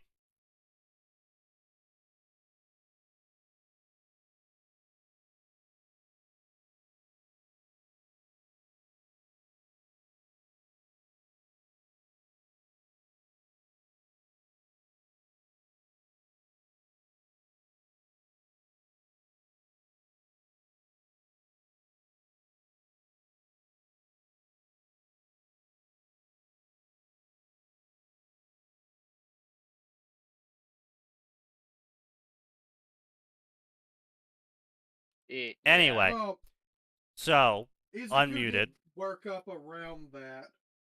Yes, but But off Izuku one. quite literally got the quirk that said, "Just get stronger, bro. You'll be able to handle it eventually." Just There, sniff, bro. You'll be able to do it's more. way different than if he was given like a fire breath quirk and just, eventually burned out the nerves in his mouth or something so he didn't feel pain anymore. No, he quite Yeah. literally got the one quirk type that would allow him to actually just work up to it. And on top of that, you have to keep in mind that we're talking about over, was it 10 generations, 200 years, and like 100 Dark Age years or something like that? So that's like, what, 30 generations of quirk users? So we're talking 30 generations of people with varied DNA, improving their bones, improving their skin, improving their muscles, etc., etc., etc., to the point where someone who is quirkless can actually literally just go out and lift and get to the point within a single year where, yeah, they can just straight up lift refrigerators as a dumbbell, no problem. Literally had no muscle 3 months ago, lifts cars for fun 3 months later. Like, that is beyond normal testosterone. That is quite literally everyone in the MHA world is superhuman and is just waiting for you to train the ability. I do hate that they didn't go the Batman route with Izuku. The Batman route would have undermined him. Yeah. The thing is, they did it with Knuckle Duster using the power of a brick to take out villains. It was recently animated. It was beautiful. And when I say undermine Izuku, I don't mean it would undermine him as a character. I mean it would undermine his ability to sell as a action figure and as a shonen manga to the Japanese. True. Would it be cool to Americans? Absolutely. Yes. And that's why you see it so much in fan fiction. Yeah. Now, Japanese on the other hand, not as much. No. I mean, like Konosuba quite literally was making fun of Japan's obsession with giving overpowered cheat items to people for their isekai. Like, yeah. Japan has this massive obsession with not working for power. No, that's a cultural thing, and it goes back for a very, very, very, very long time. You can even see that in their oldest recorded stories and plays and shit. I think they get it from the Chinese, to be honest. That's what I said. Not surprising. No, I'm just elaborating on it. Like that is a foundational. Well, you started off your statement with no, so I kind of assumed you were disagreeing with me. No, I misspoke. My apologies. That's all. It's all good. It's just, typically when someone says something and you enter the conversation with "No, they do this," usually it means you're disagreeing with them. Yeah. No, I'm sorry. I think I'm just a little cooked, but No, it's all good. It's all good. What I was gonna say is it's the foundational difference between the Anglo-Protestant and the Shinto Buddhists, East Asian. There's the fundamental cultural tradition of in Chinese, Japanese, and Korean societies that all power, all authority is ultimately derived from the gods. Therefore, the gods will actively pick and choose winners and losers. Versus the Anglo-Saxon Protestant tradition, which is more God will favor the strong. I mean, that's not even Anglo-Saxon. That's literally like Viking. That's that's multiple cultures in Europe. That was quite literally just all right. Well, whoever's still standing was clearly the destined winner. But they have cultures that incentivize striving. You will determine the outcome versus heaven will determine the outcome. True, fair. And you get a good bit of that in medieval Europe. I don't know, Alvo. That sounds like you're missing the direct contract of heaven. You don't have the mandate of heaven, Alvor. Yeah. I'm trying to universalize it to more or less all. No, we're making fun of you. I'm aware. Yeah. I'm sorry, the Um, tism's too A- strong. Andros I don't comes out need- and says, "I read a fic with that premise." Andros, that's canon. Yeah. That's not a premise. That's canon. That's not me, just hypothetically talking about possibility. I was talking about canon. Yeah. And that's not even the You, canon of you of know, MHA. That's the canon of a lot of anime. that's kind of that is in fact a character in Vigilantes who had their quirk stolen. Like, you know what? Fuck that. I'm a trained, get buff, and start kicking people anyways. It was a long time ago and was either a gamer fic or a quirkless hero Izuku story. Okay, well, I mean, wow, that really narrowed it down, buddy. The fic took it to 11. Outperformed current Wow, Olympic that narrowed it athletes with down. only a little train. No, you don't understand, Andros. I quite literally said we have canonical proof in canon that a child who had no exercise before this point, with minor adjustments to his diet, was able to, in the span of 3 months, go from not even being able to pick up a 5-pound weight to pulling a car as exercise. Yeah. Oh, and he got ripped too, like full physical upgrade. You don't get that ripped that fast. The sort of physical change that would be like, how are you not dead right now?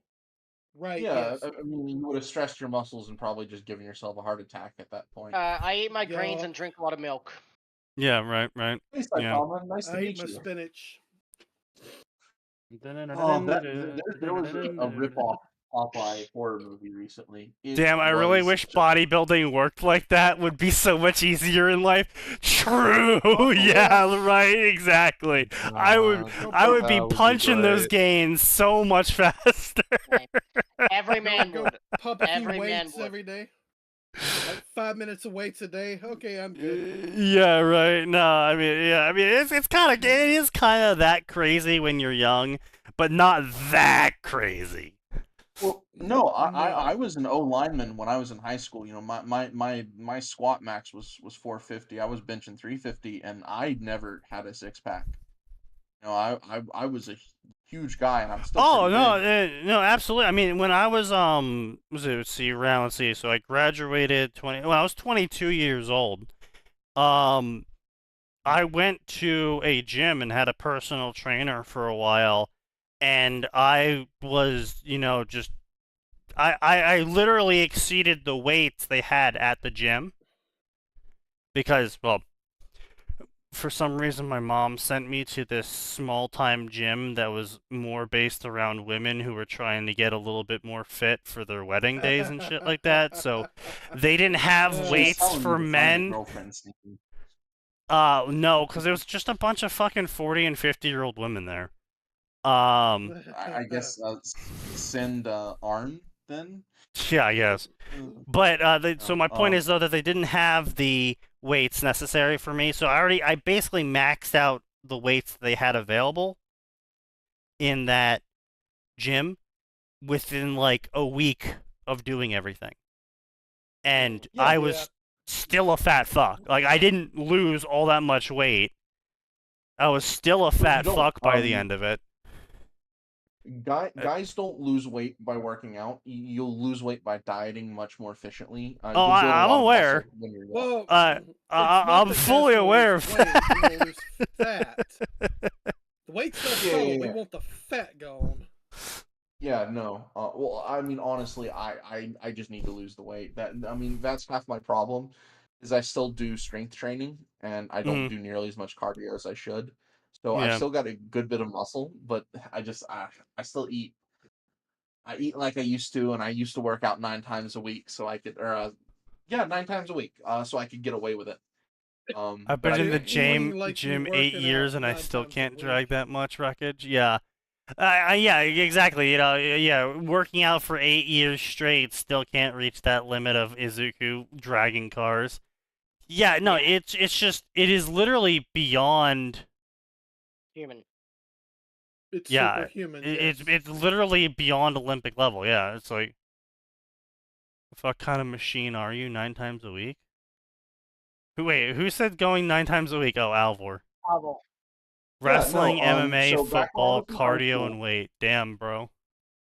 yeah, dude, I fucking loved it. There was nothing I loved more than pushing myself. I wasn't to Arnie levels. I wasn't the famous quote from Arnold Schwarzenegger that he loves working out more than he loves having sex and coming. I wasn't at that level, but I probably spent at least a minimum of 2 hours a day, Monday through Friday, in the gym. Usually 3 hours with my cardio because I hate running. I will walk 5 miles a day, every single day, just as cardio, assuming I'm not sick, stuff didn't get in the way. I'm much worse about it now than I used to be. But I hate running. I just don't know why. I just hate it. So, my workouts would take longer when I'm doing cardio. Minimum of that, and then in the afternoons or the evenings, then wrestling or football practice. I had to quit football because I blew out one of my knees. And then it was wrestling and mixed martial arts. So minimum 9 times a week.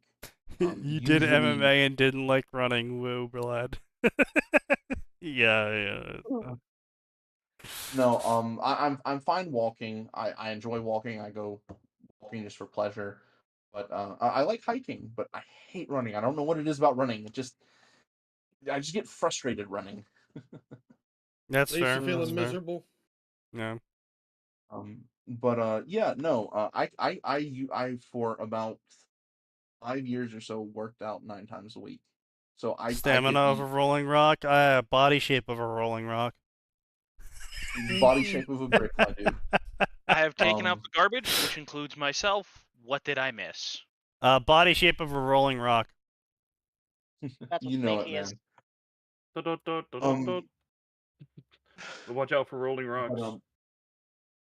Watch out no, for all I'm the sorry. Wait, hold up. Wait, sorry. We didn't finish this summary, and I just read the ending of this summary, and it was like just a fucking. It felt like someone just shoved a goddamn flashbang into my goddamn mouth. That's a word. So we're gonna read the full summary in one go here, so everyone can get the full experience on this one.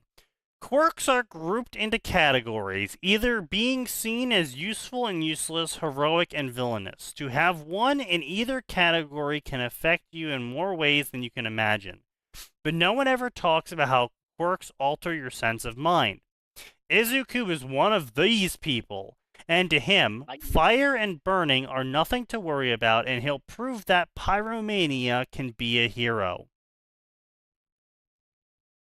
What? Yeah, that's what I said. Hey, I'm gonna prove I can be a hero by being an arsonist. wait, no, I don't even. So, like, pyromania isn't his name. It's literally what he does. That his thing is he is a pyromaniac. Yes. Yes. To be honest, Sneaky, I feel like if I push you down a staircase, you would bounce. Nah, bro. No. I would probably dent the staircase. Sneaky doesn't bounce. Sneaky goes thump. Love the True. implication that the staircase would be metal, and that you just wouldn't fall through a wooden one.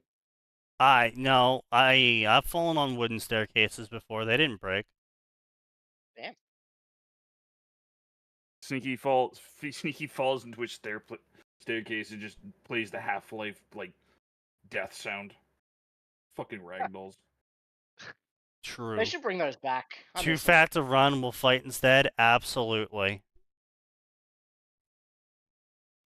I miss ragdolls. I've said before to someone who was talking to me about MMA and fighting and shit, and I was just like, yeah, look, I'm not a trained fighter, but I'm between, like, the average dipshit and a trained fighter. Like, I can beat up the average dipshit, but I know I'm going to lose to a trained fighter.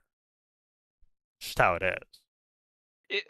Listen, if I fought, Conor McGregor or whatever, I'll fucking die, brother.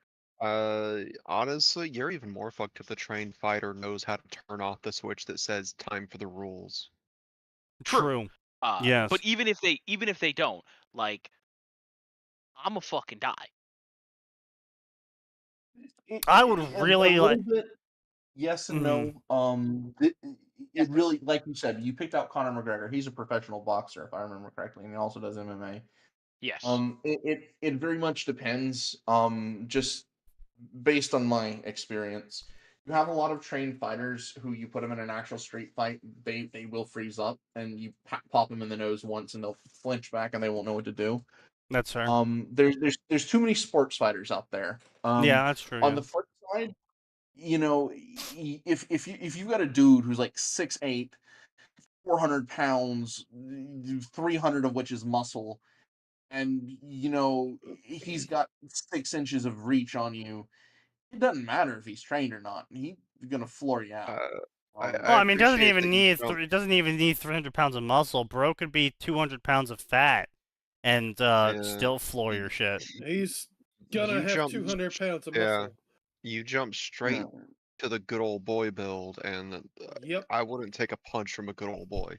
No. No. Yeah, no, fuck that Not shit. even once. I will refer to this video endlessly. Is Shadiversity did a force test because we wanted to see how much just inches of height and 60 pounds of mass, I believe it was. Like neither of them worked out, but one guy was just taller and a little bit fatter. And they're like, okay, well, what's the amount of force generated difference? And it was like twice the force. Yeah. Just from being like 2 inches Yeah. taller and like 60 pounds more. All you really need is to know how to throw a proper punch. All you have to be able to do is put your weight into the hit. That's Yeah, and that it is multiplies. you can see the logical extreme in Tekken with a character named Bob. He is a hyper acrobatic fat man who intentionally has a diet that gives him more fat and muscle because more weight behind the punch means they go down easier. Tekken's a little silly, but I know the That's character you're that's talking why about. A good I said MMA logical fighter would extreme. armbar you. Yeah, that's true. Yeah, that's what I'm saying. So like that's my issue is that as an untrained fighter, I go for grapples and heavy hits because that's really all I'm gonna be able to do. Armbars only work. I will say this flat out: moves like that almost only work in sporting situations. In a real fight like that, you'll just bite a chunk out of the dude's arm or tear into their leg. I've had the benefit of growing up in an environment where I've seen people who are very, very good at what they do, like in an actual match. His name was Peacock. Literally, that was his name. And he was a black guy, and you know he was probably only 2/3 of my weight, but he would have kicked the ever loving shit out of me because all he did was, I think it was Taekwondo, Jiu-Jitsu, and karate. Like literally, that was his life, was those three martial arts. And at the same time, that's literally what happened. He got into a fight with a crackhead, and the crackhead bit his arm down to like the bone or something by like, sawing his teeth back and forth. And he fucking got like hepatitis C or something from the bite. So you have to put that in context, especially a lot of grapples. Oh yeah, that scene. Going from there's also a big difference between actually going for specific maneuvers, like trying to put someone in a key lock, trying to put someone in like a full Nelson, and just grappling with them, trying to control their body, trying to control their head. That's very natural. And on top of that, in an actual fight, the dude who's going to chimp out is probably going to be the dude who's going to win, because in most fights, oh great, then I win. Return to monkey. Genuinely, because if I'm in a fight situation, I don't think I'm gonna die, but I'm pissed off and we're throwing punches, and the other guy is just freaking out, and I genuinely think he might kill me, I'm probably gonna just try to get away or back up. That's most people's natural response. I will throw it in with a caveat that you will get some people who are just, I don't want to say born wrong, they're born different. I've trained with some of these guys. I'll accept born wrong. He was a boxer, and to my knowledge, he had never hurt anyone in his life who didn't deserve it ever, full stop. Like, he was the gentlest, sweetest dude. He was a dad. He had 3 kids. He had a wife. But he, I also know for a fact he beat a man to death because a man tried to rob him and pulled a knife on him, and that switch goes from off to on, Fair. and that's what happens when a 240-pound semi-professional boxer who was just born to do violence does violence to someone who does not protect their face. Yeah. Fair. You just like, and this isn't me saying, oh, I know all these badasses, or oh, I know this. I've been to gyms a lot and for literal decades. No. I've told the story before on the podcast where I beat a guy so bad that like the amount of blood they found, they thought I was dying. I didn't have a wound on me, and they were like, "Oh fuck." Armand, yeah, that situation right there that you posted, that happens in real life sometimes. And the women are always very, very, very surprised up until the guy punches them, and then they're usually unconscious. Oh god, what was Yeah. that video that I fucking sent Max where some woman hits this like 350-pound dude and he just pushes her and she goes flying backwards? That's Oh, the that Walmart thing, yeah. video. Bro is easily twice her weight. I don't know. Not even twice. Like that's like a 2.5. Oh, here it is. That is That's the I- not Walmart even video. I'll twice. admit it. I had to watch it 3 times to make sure I understood what was happening. And it was like he didn't pushed her. throw a punch. He just Yeah, pushed her. Just Just pushed pushed. her. Yeah. Yeah, no. Just straight armed her. In reality, there are some female bodybuilders that are physically stronger than most men, but an Olympic level female athlete is probably going to be weaker than the average guy. I don't have the statistics at hand, but I do know that there was a few studies done on this, and so like the top 5% of women are about as strong as the average dude off the street, just because of the Remember difference in the remember the 15-year-old boys soccer team beating the professional women's.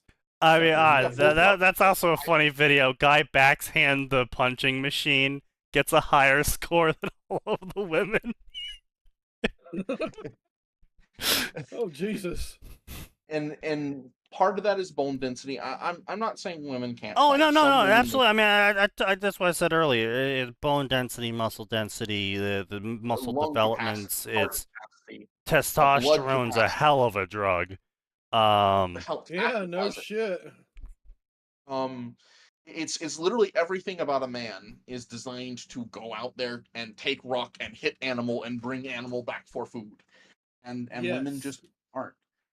Yeah. And at Or the end of just the Is beat what it is, yeah. other man to death who is trying to take woman. Yeah. literally This is what it is, yeah. grug smash Doug Grug head with rock. smash. Yeah. Yes. I have a funny story about that. I was actually I'm sorry. What kind of fucking transition is that? Oh yeah, Grug smash head with rock. Yeah, I actually have a funny story about that. I'm sorry. Yeah, let's not say anything that's legally gonna be not the statute, right? Sir, this is a podcast recorded on the internet. You can be held liable. Even if the stream's muted. The stream's not muted. Stream hasn't been muted for a while. Oh no! I said even if the stream were muted. Yeah. Some of us would feel a moral obligation to go to no one got hurt. I got spooked. I was in a sparring match with a young woman one time, and she kicked. Right. She kicked me between the legs, and she kicked so hard it broke the cup. I was completely uninjured, but it actually like broke in part of the cup I had been wearing at the time. And my life flashed before my eyes when I realized that had happened, just for like a second or two there. And so, you can definitely get women who, especially if they know what they're doing, can hit guys in just the right way. But fights don't look like they do in Marvel movies. Black Widow in real life would just get fucking. She'd throw a punch at the first dude, and he'd like belly her and knock her. and she'd I be mean, unconscious. you make the joke, you make the story, not a joke, but a story. But I had my little sister. She tried to get out of chores one time by kicking me in the nuts. Because my mom told her to go take the trash out, and so she told me to go take the trash out, and I said, "Fuck off, do it yourself. Mom told you to." So she walked up to me and kicked me in the nuts, and thankfully, I just have a fight or fight response, and so I was just pissed instead of like crying in pain, and I grabbed both of her shoulders, one hand each shoulder, and proceeded to drive my knee so hard into her crotch that I heard a crunch sound, and she was on the ground crying. Yep. Yeah. That is the way to respond to that. Part of that is she probably missed the sweet spot. There's she certain nerves- don't get me wrong, it fucking hurt. I was just But it more didn't knock you down. pissed. No, you can power through. No, Stein, can power what through. is if you, and I forget which nerves you're actually supposed to hit, but if you can time it just right, the male body, you'll just sort of vomit, and there's nothing you can do from it. And it's Yeah, just 100%. just Yeah. Oh no, it's done. I'm aware. I Yeah. took sport karate TKD for years. Sorry, I've man. been- I'm not trying to talk down to you. No. you're We're not good. saying you You're are. good. We're just saying, we get you. It's just No, We're aware. I'm just saying I get you. I've done this for a while. I am aware. I've seen that happen to people. Luckily, never had Scott has a that proper TV. happened to He knows me. what you're talking about. yeah. Shut up. Well, I yeah. had someone miss a Superman punch because they thought they were being clever and they were a younger kid, and accidentally Superman punched me in the dick once. That was Oh, very no. unpleasant. Yeah. Actually, you know what? Funny story about people I had to stop doing fucking up and sports missing because of that. stuff. Yeah. Earlier today, I was fucking around with my brother. We were just doing, Your we chemically were just stable brother. messing about, as you do. Yeah. Those And one he does. was cleaning up some dishes, so he had a dish rag, and he flicked it at me, trying to hit, kind of hit me on the ass. Hit you on the dick. He missed. Yep.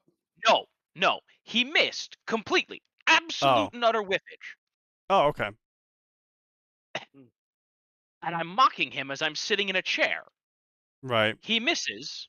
He tries to get my arm. He misses a second time. Now I'm like leaning back laughing, and he once again takes a shot at my arm, misses my arm completely, and fucking clips my lip. Amazing. Oh, no. No. He He missed. absolutely He fired was not again. He intending missed to the clip me second in the half. face. That's still. No, you gonna get hit back for that. I'm sorry. Oh, he did. I mean, it's just like no, how to phrase this? It's not my anger button, because my anger button is I just kill you. I don't know how to phrase it, honestly. It's someone threw salt in my eyes one time. Ugh. Yeah. Who would be dumb enough to Was it do just that like, to Sneaky fucking Devil? Well, you see, it's funny you Definitely say would've that worked. because it was one of the people I hung out with for 3 years in high school. They thought was it a prank that went very wrong? It was sort of a prank. It was sort of to shut me up. It's so like they were a grade higher than me. I was a junior, they were a senior, and I was kind of being a little shit, and they know that my eyes are like a huge thing for me. And so they're like, oh, I'm gonna fucking toss a salt packet into his eyes. And he got salt in my eyes, and it is a huge thing for me. And it was kind of like the Yang situation in Ruby, where like you touch her hair and she just becomes really fucking pissed off. That's basically what happened next, is because when I finished washing my eyes out, I proceeded to grab 2 packets of salt and slam his face into the table so hard that he was stunned, and then shoved 1 packet of salt into his eyes each and then rubbed. Oh, yep, fair. I've No. No, I'd say that's definitely a little over proportional. No, it was definitely don't get me wrong. over. No, that's fair. No, it's not. It's decidedly not proportional. I want to be clear. I'm not saying it's not deserved, but it's decidedly not Oh proportional. yeah, it's 100% not proportional, but at the same time, it's kind of like, you know, it's the one thing that'll make me go from 0 to 200, and then you get do what it. You fucking deserve. Yeah, you brought him to the state of 200, but Is it like, like I'm not trying to excuse. I'm just saying like that happened, you know. You know, if you want to make me go from 0 to 200, then fucking try and blind me, and you'll see what happens next. Well, you won't see what happens next.